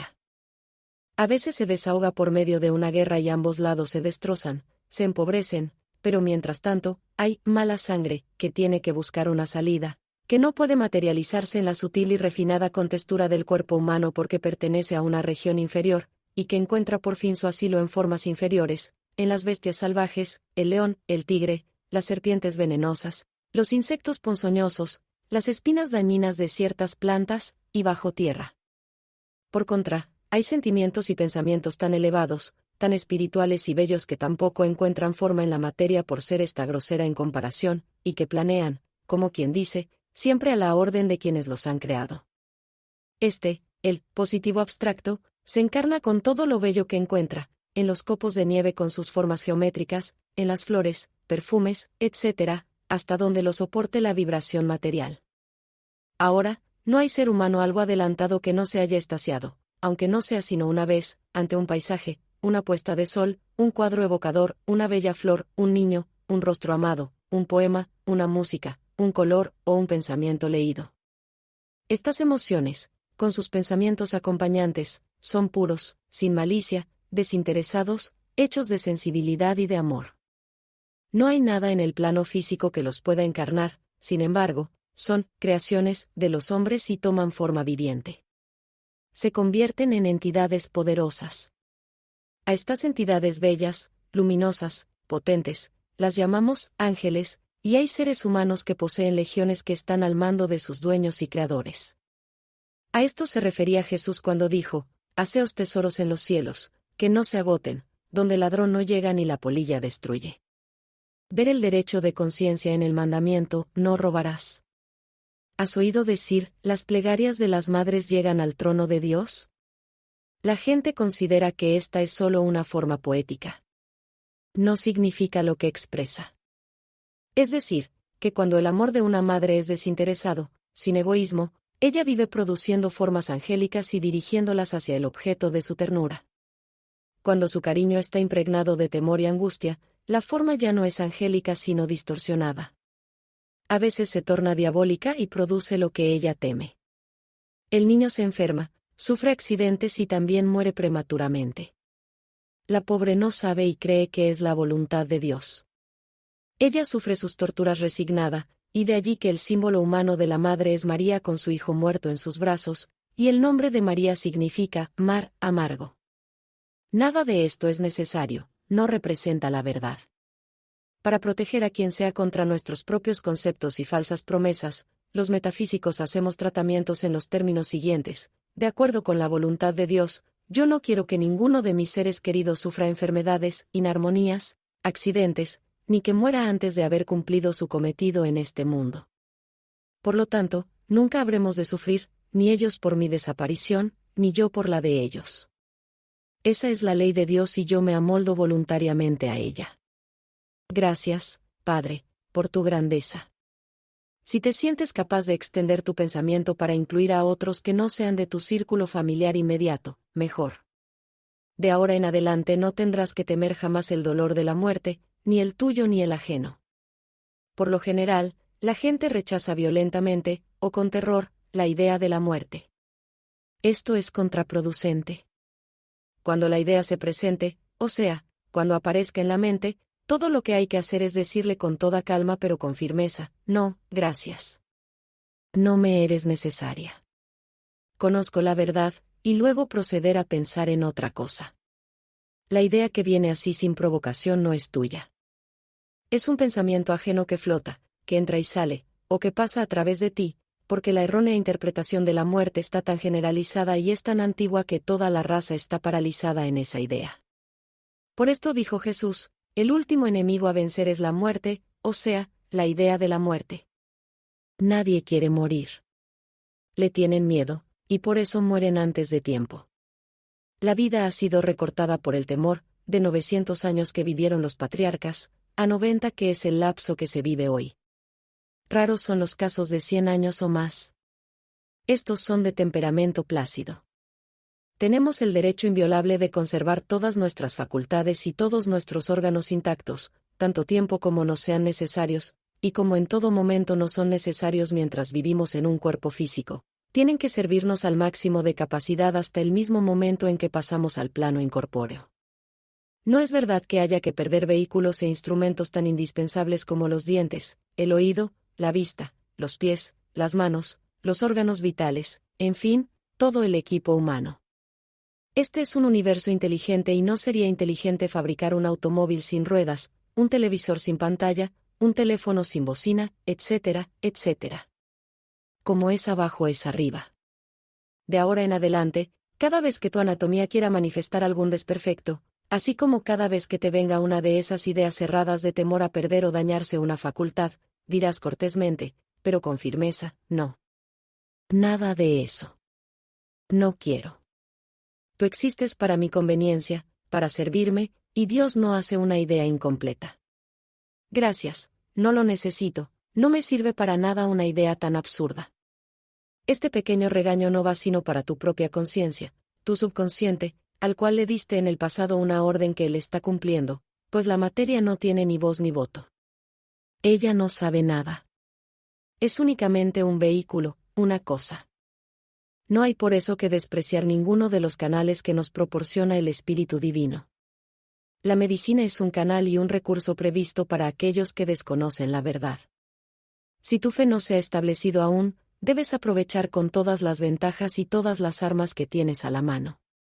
Al mismo tiempo, como la materia y el espíritu no se pueden divorciar, hay elementos materiales que el espíritu utiliza en un momento dado, como hay elementos espirituales que la materia recibe con ventaja. Me refiero a que hay vibraciones que cambian el orden químico en una sustancia, y sustancias químicas que emanan radiaciones especiales. Después de hecho un tratamiento espiritual, viene a veces un impulso de echar mano a un proceso estrictamente físico. Hay que obedecerlo.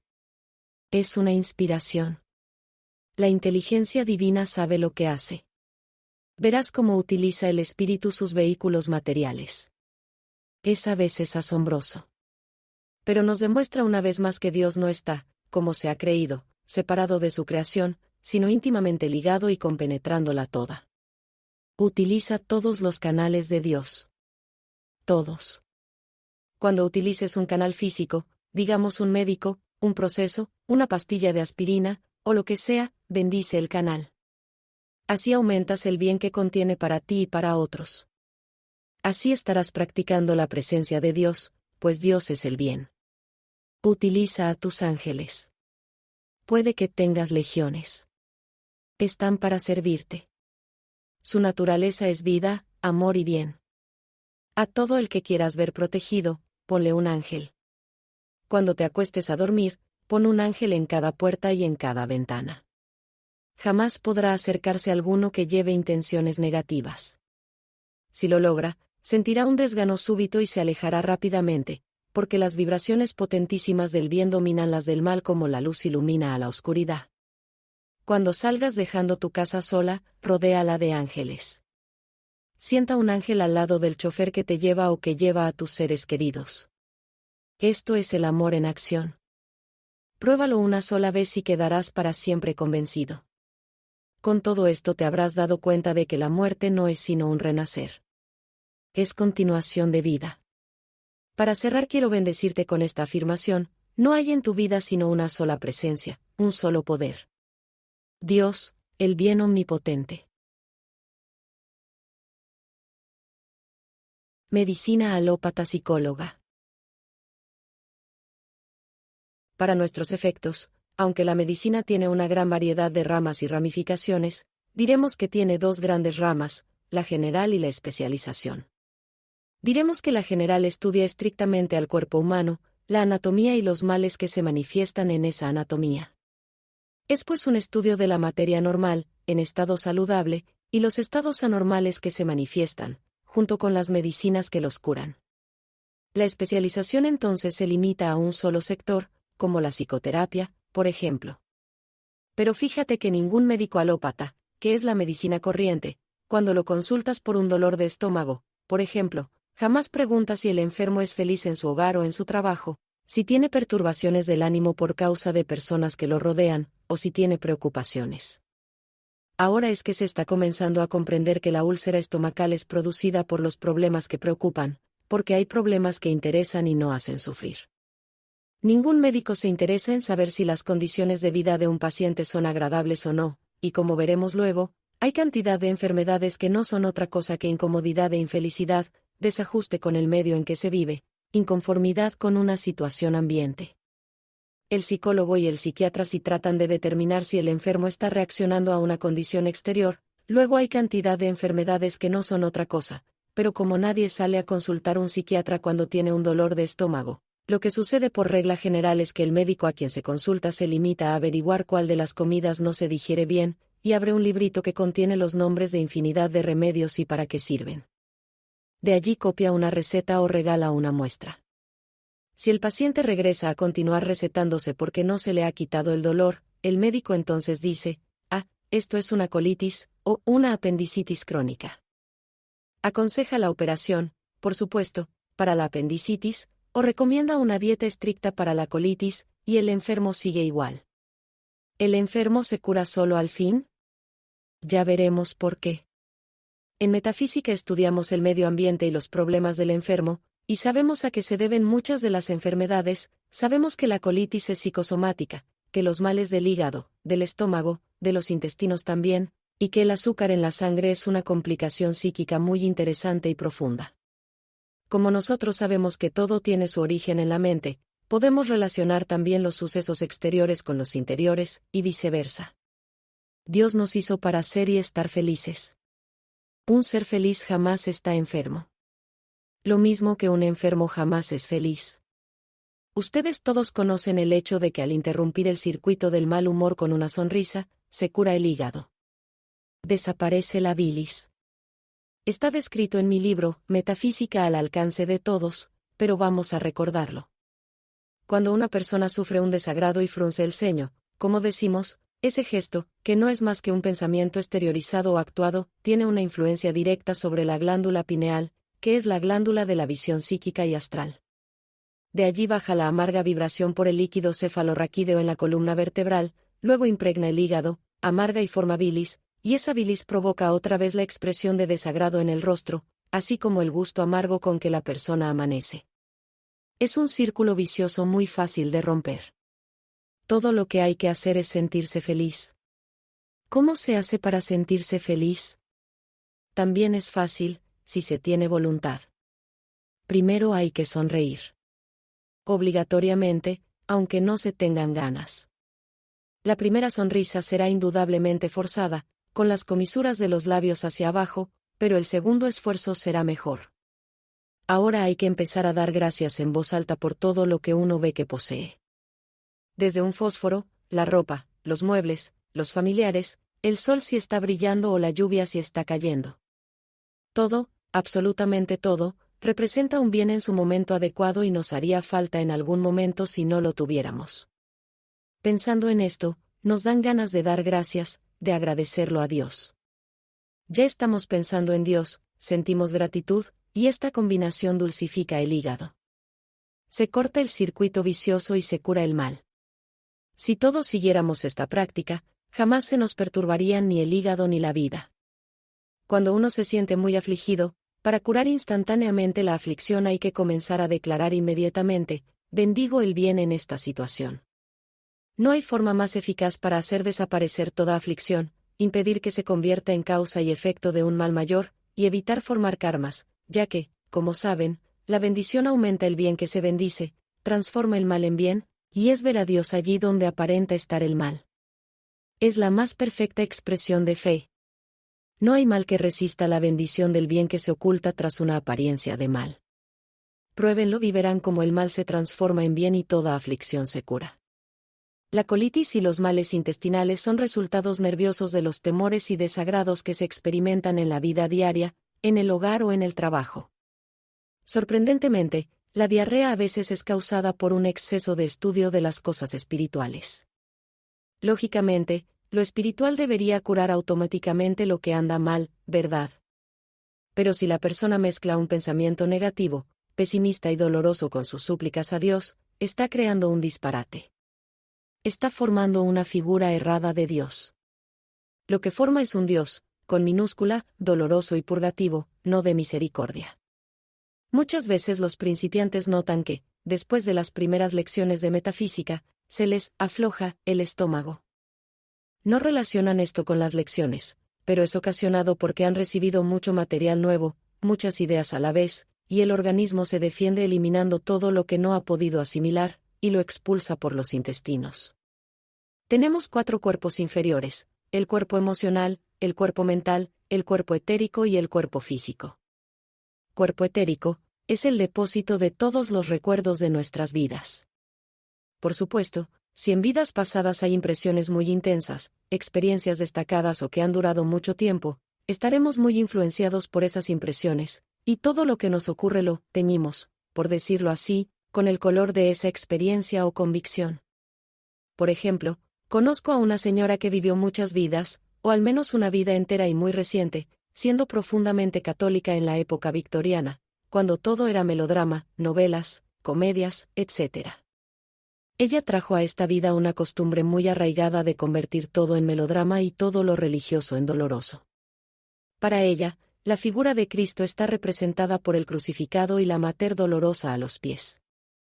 Hasta su risa lleva las cejas en acento circunflejo. Aunque desea ardientemente ser feliz, no puede porque su cuerpo etérico la doblega hacia el dolor. Es el caso de alguien que disfruta del dolor porque es donde se siente más cómoda, más en casa, más familiar, ¿comprenden? Además del cuerpo etérico deformado, tiene el cuerpo emocional muy grande, muy descontrolado, lo que la hace excesivamente emotiva. Le costará mucho aceptar la nueva ola metafísica que alinea los 4 cuerpos en un solo molde para funcionar en armonía y ordenadamente. Respecto al azúcar en la sangre, o lo que comúnmente se llama diabetes, pasen revista mentalmente por todos los que sufren ese mal y recordarán que, por regla general, todos son de carácter dulce. Las condiciones externas contrarias a su modo de ser los afectan enormemente. Al principio están impedidos de reaccionar.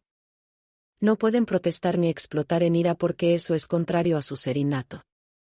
Les haría mucho bien poder defenderse con una explosión de palabras, pero no lo logran por su dulzura original. Entonces esa dulzura se agria, se acumula y tiene que desahogarse por algún lado. El coma diabético es la incapacidad de soportar más la carga de dulzura envenenada, que se manifiesta en azúcar en cantidades superiores a lo habitual. Ya formado el círculo vicioso, es la defensa que adopta el organismo. Defensa relativa, claro, ya que esta defensa también mata, pero el caso es que por incapacidad de reaccionar exteriormente, se reacciona a costa del interior. ¿Quién chupa el exceso? La sangre. Conocí a un psicoanalista que recomendó a un paciente tener siempre a mano 20 platos de loza para que, cuando tuviera un desagrado, los rompiera lanzándolos contra una pared. Seguramente lo hizo para que ese paciente no se reprimiera. Probablemente tenía tendencia a ser introvertido.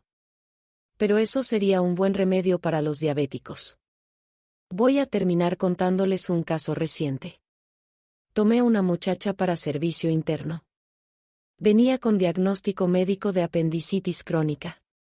La operación no era urgente, pero habría que operarla algún día, decía el médico.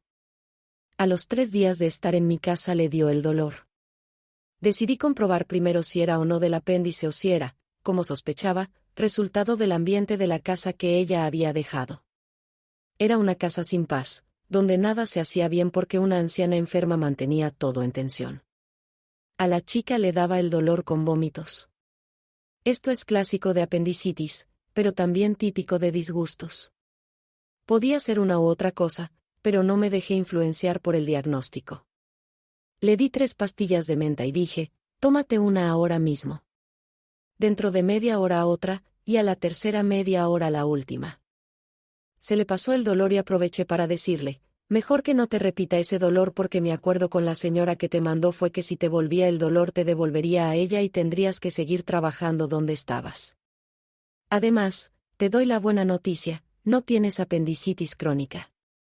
Lo que tienes es un dolor nervioso por los disgustos que tenías constantemente, y como aquí no tienes disgustos, no hay razón para que tengas ese dolor. ¿Estás feliz conmigo? Sí, señora. ¿Estás en paz? Sí, señora. ¿Tienes todo lo que quieres? Sí, señora. Muy bien, entonces ese dolor se acabó. Y así fue. Esto me lo inspiró José Gregorio Hernández, a quien le encomendé el caso. Como él es mi protector, le dije que si había que operarla, lo hiciera él. Dice San Pablo, orar sin cesar. ¿Qué es eso? Si no tienes tiempo para la oración, el tratamiento y la meditación, o sea, si no tienes tiempo para dedicarte a Dios, es porque todo tu tiempo estará ocupado con problemas y enfermedades. Esta es una manera sutil de decirte que todo el tiempo que le dediques a lo espiritual lo pasarás libre de todo lo que hoy te preocupa. San Pablo dice en su primera epístola a los tesalonicenses, orad sin cesar. Nosotros sabemos que no quiso decir con esto que pasáramos la vida de rodillas rezando el rosario. Sabemos que todo pensamiento, toda emoción, toda palabra que pronunciamos equivalen a las plegarias más sinceras, y que es el temor mental que mantenemos lo que determina el carácter, bueno o malo, de lo que nos sucede. Todo el día y todos los días estamos orando. ¿Cómo? ¿En mal o en bien? Orad sin cesar, significa mantener nuestra mente y alma vibrando en plano alto. Ustedes saben que lo positivo es de alta vibración, que la verdad espiritual es de altísima vibración, que pensar en el bien vibra en esa misma altísima frecuencia. La sonrisa, el canto, la alabanza y dar gracias con sentido común, la calma en lugar de la nerviosidad, la caridad en lugar de la crítica, todas son expresiones de amor puro, y este es el estado de alta vibración que equivale a la oración más potente que se pueda hacer. Mantenerse en paz, contento y ecuánime es orar sin cesar. Ahora les diré el versículo completo de San Pablo. Dice así, estad siempre gozosos. Orad sin cesar. En todo dad gracias a Dios, porque esta es la voluntad de Dios en Cristo Jesús respecto de vosotros. ¿No es asombroso cómo ese gran metafísico que fue Pablo de Tarso resumió en tan pocas frases la técnica íntegra de la oración científica? Es la ciencia de la vida en una cápsula. Estad siempre gozosos, orad sin cesar, en todo dad gracias a Dios, porque esa es la voluntad de Dios para vosotros. No se puede agregar una sola palabra más, después de conocerlos, porque, de estas recomendaciones. Yo he resumido aún más la enseñanza, sin que esto signifique que pretenda parecer más grande que Pablo de Tarso. No. Pero una vez que ustedes han absorbido la verdad detrás de la apariencia, les digo que basta recordar 2 frases, estén siempre gozosos y en todo den gracias a Dios. Así que ya saben lo que quiere decir orad sin cesar. Voy a darles unos ejemplos sencillos y prácticos que, si los adoptan, tendrán la seguridad de estar orando sin cesar. El primero es el saludo. 1. El verbo, saludar, quiere decir, dar salud. ¿Quieren algo más generoso, más desinteresado y noble que darle salud al amigo y al familiar al verlo? Pero el saludo ha perdido todo su significado con la costumbre y la rutina. Se hace solo como gesto de cortesía, por cumplir con la buena educación, o, si se saluda a algún conocido en la calle, es un signo de mero reconocimiento. El metafísico procede distinto. Hace una de 2 cosas, o bien le pone intención al saludo, y junto con la sonrisa y el gesto piensa, te doy salud, o dice mentalmente, saludo a tu Cristo interior. No se limita solo a amigos y familiares, sino a toda persona a quien se dirija, al chofer del taxi, a la vendedora en la tienda, a la foto que ve en el periódico, al repartidor, al cobrador, al cajero del banco, y muy especialmente a los lisiados y pordioseros que encuentre en la calle. Estas insignificancias son dardos cargados de vibraciones de luz potente que hacen más bien a quien las recibe que la moneda casual si es un pobre, o el pasar indiferente si es un conocido. Además, se devuelve en salud y amor. Lo comprobarán al ver la atracción que ejercen y la buena acogida que les muestran en todas partes. Ya no tendrán quejas de cómo han sido tratados, y les sorprenderán los elogios con que serán descritos, porque la buena voluntad tiene un imán irresistible. No bendigan a todo el que vean. Jamás bendigan a los pasantes ni al vulgo. La bendición acumula aquello que es bendecido, y no es prueba de amor ni sabiduría bendecir los efectos, pues se aumentan y engrandecen también los errores, y según la ley del boomerang, estos regresarán a quien los dio, produciendo confusión mental.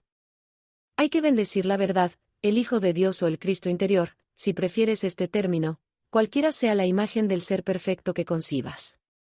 Invócalo cuando se presente la ocasión, es el mismo que estás viendo en un espejo. Dios y el Hijo son uno. Si te resulta más fácil pensar que cada átomo de lo que ves es sustancia divina, piénsalo así. Acepta tu propia inspiración, la que te conviene y te ofrece tu Dios. Dar salud al saludar es más que desear buen estado físico. No se trata de dirigirse solo a los efectos.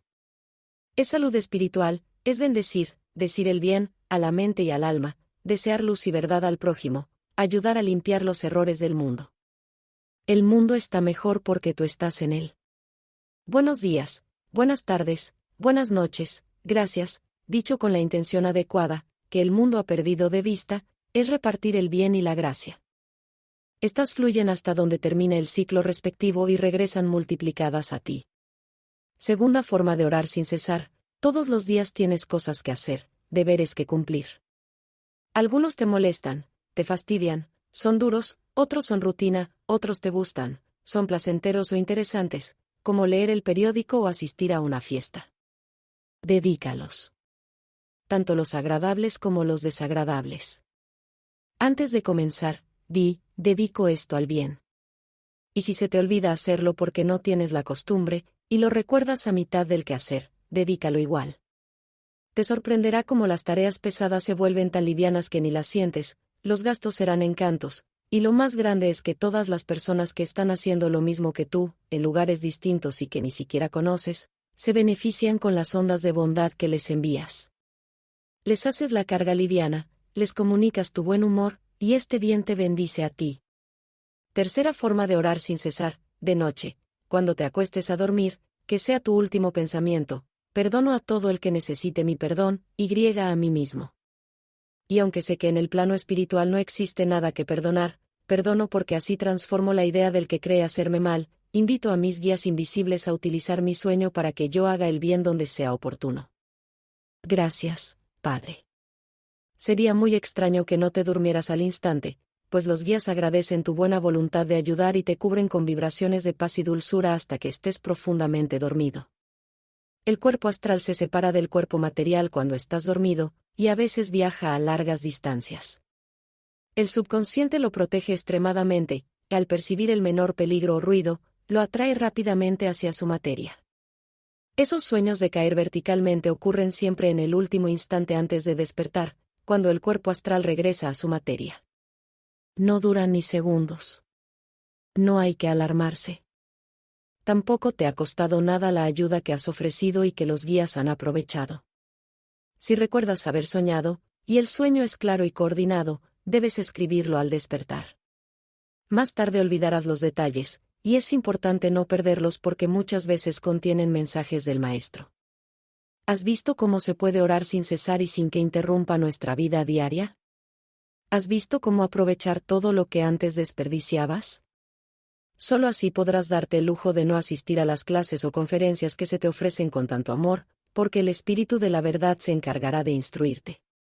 Aunque no suelo sugerir nada que contenga la más mínima amenaza, debo advertir que la frase, son muchos los llamados y pocos los elegidos, se refiere a aquellos que, teniendo la fortuna de encontrar la oportunidad de aprender la verdad, de acortar el largo camino de su evolución, y que por descuido o por preferir cosas de menor valor espiritual, desprecian ese esfuerzo y no regresan.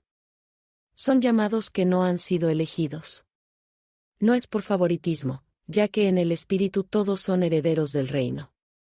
Es porque, como dice la parábola del sembrador, la semilla que cae sobre la roca son los que, cuando oyen, reciben la palabra con gozo, pero no tienen raíces, creen por un tiempo y en tiempo de tentación se apartan.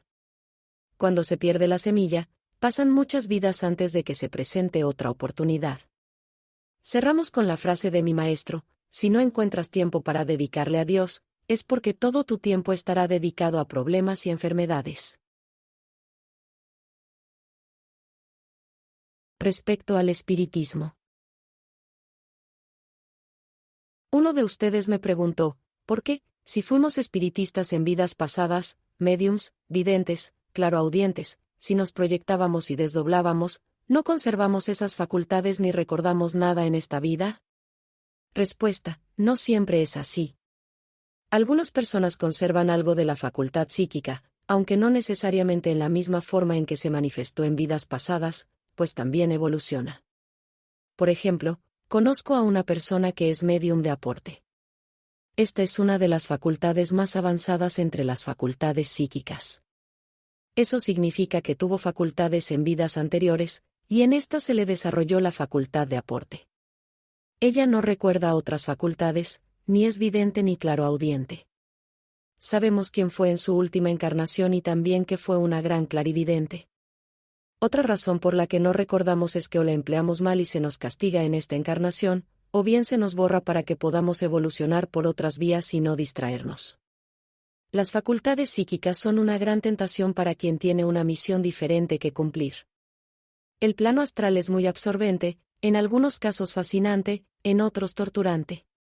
Las personas que comienzan a desarrollar estas facultades a veces pasan por pruebas y experiencias terribles. La cuarta dimensión, por ejemplo, amplifica y agudiza todo. Si una persona está desarrollando la videncia, ve formas gigantescas que parecen venir hacia ella. Además, a los detractores, así llaman a los desencarnados que solo buscan molestar a los nuevos médiums, les encanta asustar y atemorizar. Se les presentan con formas horribles, los persiguen y acosan, desesperándolos con 1000 jugarretas, amenazas y tormentos.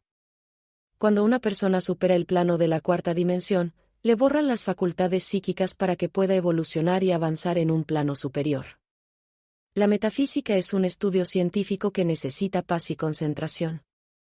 Está bajo los auspicios del rayo verde, por eso se llama la verdad. Si estuviéramos sometidos a un tormento constante de desencarnados que no nos dejarán dormir, con gritos y ladridos en el oído o en la almohada, y si de día nos persiguieran con molestias de todo tipo, no podríamos estudiar ni practicar la metafísica. Nos volveríamos locos. O aunque no nos molesten así, nos interrumpirían constantemente para pedir ayuda. No sería posible elevarnos a un estado de conciencia positiva porque nos tendrían la atención ocupada en planos de negatividad. Por eso digo que si estudian metafísica en esta vida, es porque en vidas pasadas ya superaron todas las sectas materialistas. No crean que esto es absurdo. Las religiones materialistas, como la católica, son eminentemente materiales si no entienden los principios creadores como el mentalismo, la correspondencia y la causa-efecto. El uso de las palabras creadoras, yo soy, cuando un individuo piensa, siente, escribe o pronuncia las palabras, yo soy, despierta inmediatamente la atención de la energía vital en él y en todo lo que lo rodea. Parece que el universo entero se detiene ante esta señal para manifestar y darle forma a lo que viene después. ¿Por qué? Porque las palabras, yo soy, son sagradas. Son la señal establecida desde siempre para indicarle a la energía vital que ha llegado el momento de crear. Crear algo por voluntad del Hijo de Dios que somos cada uno de nosotros. La vida te obedecerá. Siempre ha obedecido al mandato, mental o audible, precedido por las palabras mágicas, yo soy. En metafísica se dice que son el nombre de Dios creador, y que por eso somos hechos a imagen y semejanza de Dios, ya que así se llama nuestro yo superior. Él, nuestro yo superior, es la presencia de Dios donde estamos. Quien sea consciente de esto y use el yo soy, a sabiendas está con Dios. Por eso decimos que uno con Dios es la mayoría. Me refiero a que cuando una persona conoce el poder y valor de este nombre, jamás lo usa para decretar algo negativo o una mentira, sino para hacer el bien, transformar situaciones indeseables y expresar la verdad, que es uno de los aspectos de Dios. Recuerden el Evangelio de San Juan, uno de los versículos más grandiosos y menos comprendidos de la Biblia. Ahora lo verán claro: en el principio era el Verbo, y el Verbo estaba con Dios, y el Verbo era Dios. Todo fue hecho por él, el Verbo, y sin él nada ha sido hecho de lo que es hecho. En él estaba la vida, y el Verbo se hizo carne y habitó entre nosotros. El Verbo es ser, primera persona, yo soy. Ese verbo es lo que se llama el Logos creador. Quien lo usa consciente del poder que encierra está con Dios. Es Dios en ese momento y lugar. Nada en el universo puede negarse a cumplir ese mandato. Por eso dice el versículo: está con Dios, es Dios. Cuando lleguen a casa, léanse todo el capítulo para que gocen comprendiendo. No hay maestro más grande que la experiencia propia. Ustedes saben que cada vez que hacen un tratamiento o logran un milagro, les he dicho, no vuelvan a mencionar el problema o la enfermedad curada. Los principiantes suelen, al dar gracias, empezar a contar, porque usted no se imagina cómo era aquello. Y así reconstruyen los hechos que acabamos de desbaratar. Disfrutan reconstruyendo. Eso explica las recaídas, tanto en problemas como en enfermedades. Tienen que quitarse el hábito de volver a las andadas. Me dirán, pero es muy difícil quitarse un hábito. ¿Y qué culpa tengo yo? Claro que es difícil, porque es un hábito, pero hay que dejarlo. Para facilitarles, les doy un alivio. Más aún, es la forma de impedir que el problema se instale de nuevo. Recuerden que Jesús le decía a todo enfermo que curaba: no vuelvas a pecar, no sea que tu situación posterior sea peor que la anterior. Cuando se logra un buen resultado con la ayuda de una maestra o discípula consciente, es porque hubo un proceso bien construido por la persona consciente. Los principiantes están llenos de conceptos cerrados e ignorancia. Cuando medianamente comprenden que sus palabras han destruido lo ganado, tratan de repetir el tratamiento y su oración suele ser algo así: ay Padre, no dejes que ese bandido desgraciado vuelva a hacerme sufrir, o, ay Padre, no dejes que regrese la enfermedad que tantos años me tuvo así. Lo cual resucita el problema y aviva resentimientos y rencores. La manifestación suele ser peor que antes del primer tratamiento.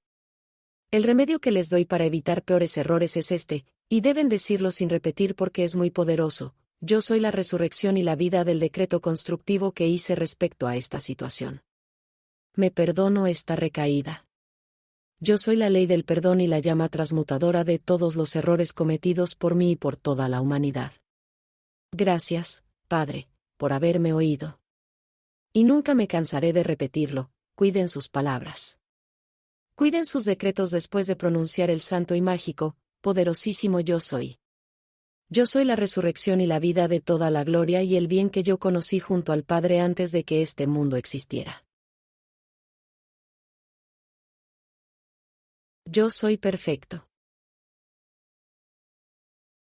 Esta afirmación expresa la más absoluta lealtad al Padre, a nuestro yo superior y al Cristo en nosotros. Yo soy perfecto. Sin embargo, algunos de ustedes no se sienten sinceros al expresarse así.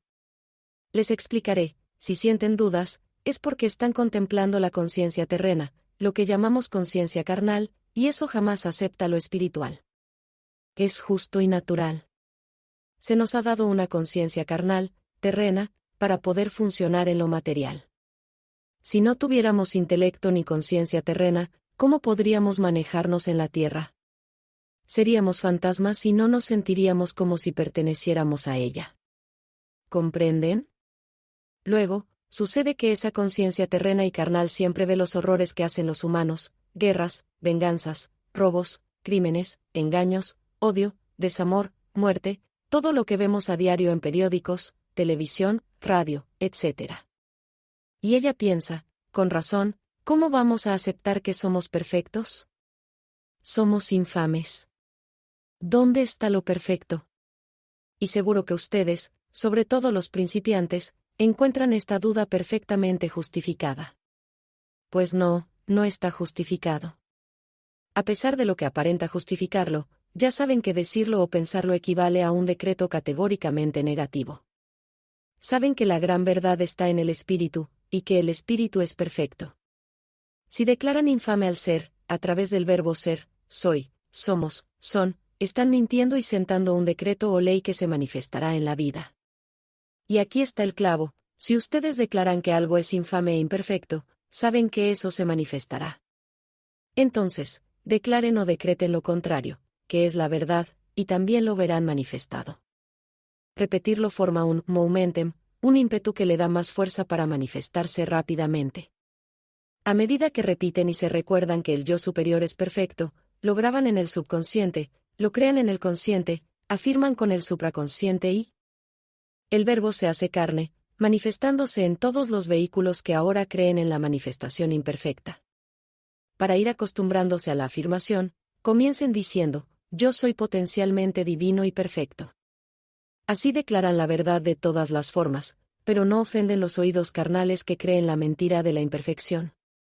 Además, ganan 2 puntos maravillosos con esta afirmación. Primero, elevan la conciencia, cosa que tanto insistimos en que hagan. Segundo, produce una euforia y alegría tan agradable que la recomiendo para curar el mal humor y la tristeza cuando los ataque. Meditación. Hay 4 pasos en la meditación. Son 4 galerías que se suceden cuando uno medita. La primera es la imagen. Comenzamos a meditar y tenemos una imagen de lo que queremos saber, pensar, descubrir, etc. Digamos que pensamos en el Cristo interior. La idea con la que comenzamos se llama imagen. Es borrosa, tanto mental como sentimentalmente. A los 20 segundos de pensar en la imagen, aparece una idea más clara y satisfactoria. Esta se llama el ideal. Ya tenemos una idea más lúcida de nuestro Cristo interior. No es una figura, entiéndase, es un sentimiento, una comprensión. A los 20 segundos de meditar sobre ese sentimiento, mientras lo sentimos sin distraernos, pasa a la conciencia, es decir, vemos y sentimos más claramente. Ya casi podemos explicarlo con palabras, se lo podríamos contar a un tercero, algo así como: entré a un lugar más amplio, más puro, donde solo existe amor entre los seres. A los 20 segundos tenemos una euforia, felicidad, gran paz, satisfacción, consuelo, contento, y estamos sonriendo con el rostro iluminado. Cualquier persona que nos vea diría: esa es la realización. La idea se ha identificado con nuestro ser. Emmett Fox dice: no analices el amor de Dios, siéntelo. No quisiera tener que analizarlo para ustedes, pero a mí me fue útil esta explicación y quiero que a ustedes también. Ahora saben que no necesitan más de 60 segundos para estar en contacto con Dios. 1 minuto, ni más ni menos. Si tienen el interés y la paciencia de mantener la mente en un solo punto durante 20 segundos, sentirán los pasos que les expliqué. Ya comprenden por qué el Dr. Emmett Fox dice que uno puede establecer contacto con Dios incluso en medio de Times Square, y que no es indispensable aislarse en ningún lugar o estado de soledad. Porque si lo acostumbras, verás que el día que más necesites de Dios te encontrarás en medio de un tumulto o un terremoto. Todo lo que hace falta es voltear el pensamiento hacia Dios, y a los 20 segundos ya se está en el silencio, ese estado misterioso que tanto ponderan los místicos. El silencio es simplemente un estado de paz, amor y confianza en Dios. Un instante de intimidad con Él. La voz de tu alma. Hay un viejo adagio que dice: Dios tiene un destino para cada ser y, por supuesto, tiene uno para ti. El maestro Fox dice que el único problema es encontrar nuestro sitio correcto en la vida. Al encontrarlo, todo lo demás ocurre automáticamente. Nos encontramos felices, saludables, porque se está saludable cuando se está feliz. Estaremos prósperos y con todo lo necesario para cubrir nuestras necesidades, lo que implica ser completamente libres, pues no se puede ser libre mientras está pobre. La pobreza está reñida con la libertad y viceversa. Pero, aunque consigas toda la distinción y el dinero del mundo, si no estás en tu sitio, el que Dios hizo para ti, no serás feliz. El universo es armonía unificada. Un plan divino. En un proyecto divino no puede existir una pieza superflua ni algo indeseado. No puede ser que Dios haya creado un ser espiritual como tú sin un propósito especial. Esto significa que hay un sitio especial para ti, y como Dios jamás se repite, tus huellas digitales lo confirman, ese sitio creado especialmente y solo para ti no lo puede ocupar nadie más. No hay dos personas que se expresen de forma idéntica. Por eso no existe la pugna de competencias, no debe haber miles luchando por un mismo sitio. Ese sitio es para uno solo, y hay miles de colocaciones para los demás. Pero, ¿cómo conocer nuestro sitio propio? Puede que te consideres poco especial y dudes que Dios tenga para ti una ocupación maravillosa. Tu vida tal vez sea monótona, sin aventuras, y pienses que es improbable que se llene de cosas espléndidas. Suponiendo que fuera así, ¿cómo descubrir la manera de realizarlo? La respuesta es sencilla, como todo lo de Dios. Desde mucho antes de este momento, Dios te ha estado susurrando en el corazón esa cosa maravillosa que Él desea para ti. Esa cosa increíblemente adecuada y maravillosa se llama el deseo de tu alma. Ni más ni menos. Ese secreto que guardas, aquello que no te atreves a mencionar por miedo al ridículo, ese deseo que te parece imposible, es la voz de tu alma. Es la voz de Dios que te llama para ocupar el sitio que Él ha guardado para ti. No pongas excusas como, mis obligaciones me lo impiden, mi familia, o las condiciones en que nací. La verdad, confiesa, es que estás frustrado, y la frustración es la esencia de la negatividad. Si estás frustrado, no estás cumpliendo la voluntad del Padre. Por lo tanto, en este momento estás ocupado en cosas que no te gustan ni te satisfacen, y probablemente las estés haciendo mal o menos bien de lo que podrías, porque obligarse es distorsionar el alma. Además, privas a la humanidad de algo que solo tú puedes ofrecer. Por sus frutos los conoceréis. Si estás descontento, fastidiado, sin ilusiones, es porque no ocupas tu lugar ni haces lo que te pertenece. El descontento es útil, pues te indica que debes orar científicamente para que se te revele tu lugar. Es algo que amas hacer. Es lo que más disfrutas. Recuerda, cuando Dios te llama a su servicio, Él cubre todos los gastos en la moneda que sea. Todo lo que necesites para cumplir tu misión, Dios lo proveerá: dinero, oportunidades, conocimientos, entrenamiento, libertad, fuerza, valor. Todo, siempre que estés dispuesto a unir tu voluntad a la suya. La voz de tu alma es la voz de Dios, y a esa voz hay que obedecer, tarde o temprano. El retrato de la conciencia terrena actual. Cada familia que se forma, cada pareja que se casa y tiene hijos, se dedica a acumular una fortuna. Esta fortuna se logra, si es que se logra, no solo con trabajo y sacrificios, sino también con esfuerzos por obtenerla usando todos los trucos modernos de viveza, pájaro bravismo, cobrando de más o aprovechándose cada vez que se puede. Cada vez que el socio o comprador, o sea, el pagador del momento, es rico, no se considera que éste tiene un sinfín de obligaciones proporcionales a sus medios. Tiene plata y puede pagar, es la consigna. A su vez, el pagador sabe que le van a cobrar de más y trata de sacar todo a mitad de precio, exprimiendo al vendedor, dando por sentado que lo quieren aprovechar, sea verdad o no, hay que estar ojo pelao, es otra consigna. Ahí están las dos consignas: tiene plata y puede pagar, hay que sacársela, y hay que estar ojo pelao, me quieren engañar. Es la conciencia de robo que impera por todas partes. Esta conciencia, como los pensamientos, se transmite, entra y sale de las mentes y se queda donde encuentra afinidades. La reciben los atrasados, los de poca evolución, y los impulsan al robo, al atraco y al crimen. Esa es una de las razones del amponato vigente. Esta tensión constante entre partes impide pensar en otra cosa. La tensión recae sobre el pobre cuerpo físico que enferma con úlceras, por la preocupación y el cálculo constantes, con cáncer, por el veneno de los disgustos absorbido por el cuerpo, y con infartos, porque no se usa para nada el amor del corazón, que es el óleo que suaviza y cura todo. Todo lo contrario, mientras más inteligencia y menos sentimiento, mejor para el negocio. Podría seguir enumerando males causados por estas consignas, pero creo que estos ejemplos bastan. Estas consignas y esta conciencia se extienden a todas las actividades de la vida. No solo en la compra y venta. En un hospital se atiende a un enfermo, se opera a otro, con la vista puesta en su bolsillo. El único amor evidente es el del cirujano hacia la labor de sus manos. Pero no es un amor puro, como sería el que se desvelara por sus pacientes. Por supuesto, siempre hay quienes obran con amor, pero la mayoría actúa lo mejor que puede por intereses creados. El cirujano opera bien por una combinación de interés en el caso, y en su prestigio, esto no es virtud, entiéndase. Poco le importa que lo tilden de ladrón aprovechador. Lo que quiere es que digan, que cirujano, no hay otro igual, para poder cobrar lo que quiera sin consideraciones. El amor por su trabajo está empantanado por el lucro, ¿y para qué todo ese lucro? Para comprar quintas, autos, viajes, ropa y muebles que suban su prestigio, para adquirir objetos de moda que se vuelven obligatorios porque todos los tienen. Se pagan colegios caros y se viste a los hijos con ropa lujosa, deseada y costosa.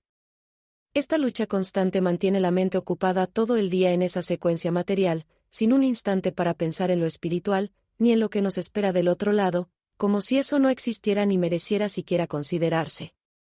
Del otro lado sucede lo siguiente: el cuerpo físico es una esponja que absorbe los excesos mentales, anímicos y sensoriales. Soportamos la excesiva emotividad porque tenemos un cuerpo que absorbe. Nadie sabe que esta absorción causa daños en órganos y piel, que se enferman. Son achaques constantes en todos los humanos. Después de la muerte no hay cuerpo físico que absorba, y la emotividad incontrolada, mal educada, se desboca. El ser está más sensibilizado y siente todo profundamente. Oye todo lo que dicen de los que quedaron aquí. Como estos no saben que el muerto los escucha, hablan y desbarran, exageran y calumnian a su antojo. El que escucha se desespera porque no puede debatir ni desmentir. Pide a gritos volver a encarnar para quitarse la tortura y obtener el olvido que da la reencarnación, la inconsciencia de males pasados. Ese es el infierno descrito, es purgatorio si los males pueden soportarse hasta que se retiren.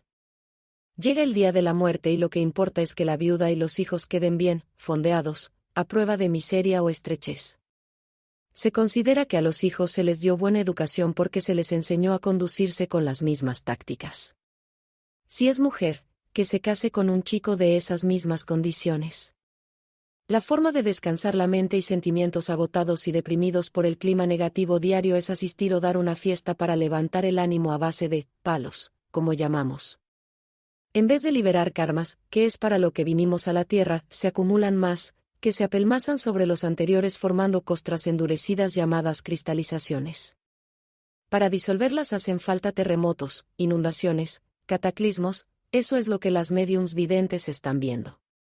Los derrumbes en el plano de estas cristalizaciones se deben, primero, a la luz violeta que se desliza en algunas mentes y segundo, al aumento de personas estudiando metafísica, que niegan defectos y afirman virtudes. Esto esparce vibraciones análogas que actúan al contacto con otras iguales.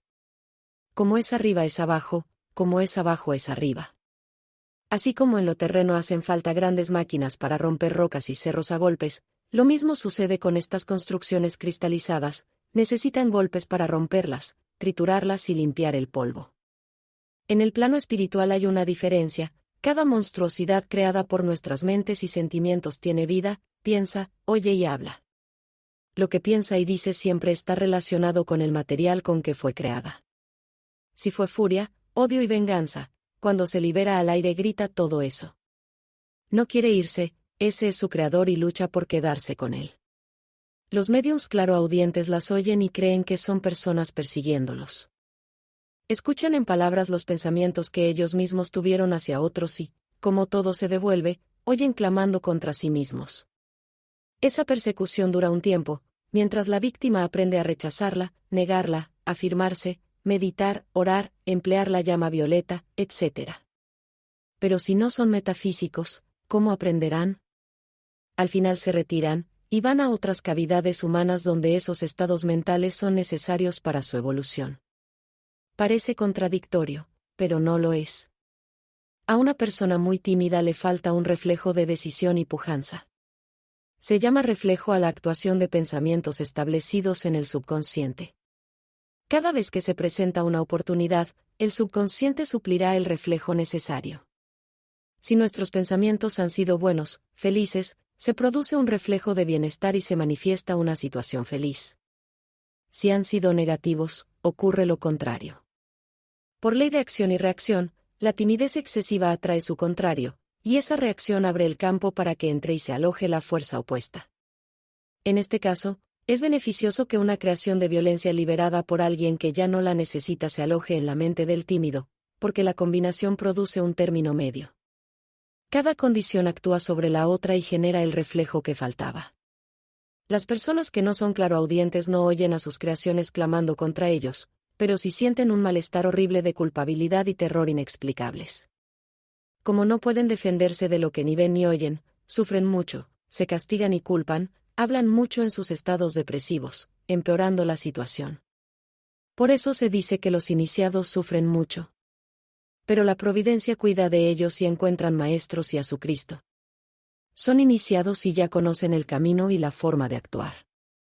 Yo les enseño ahora para que, cuando se enfrenten a estos antiguos estados de conciencia propios, sepan a qué atenerse, sepan catalogarlos y sobre todo, sepan transmutarlos, disolverlos con las luces que aprenderán en el próximo libro titulado, El maravilloso número 7.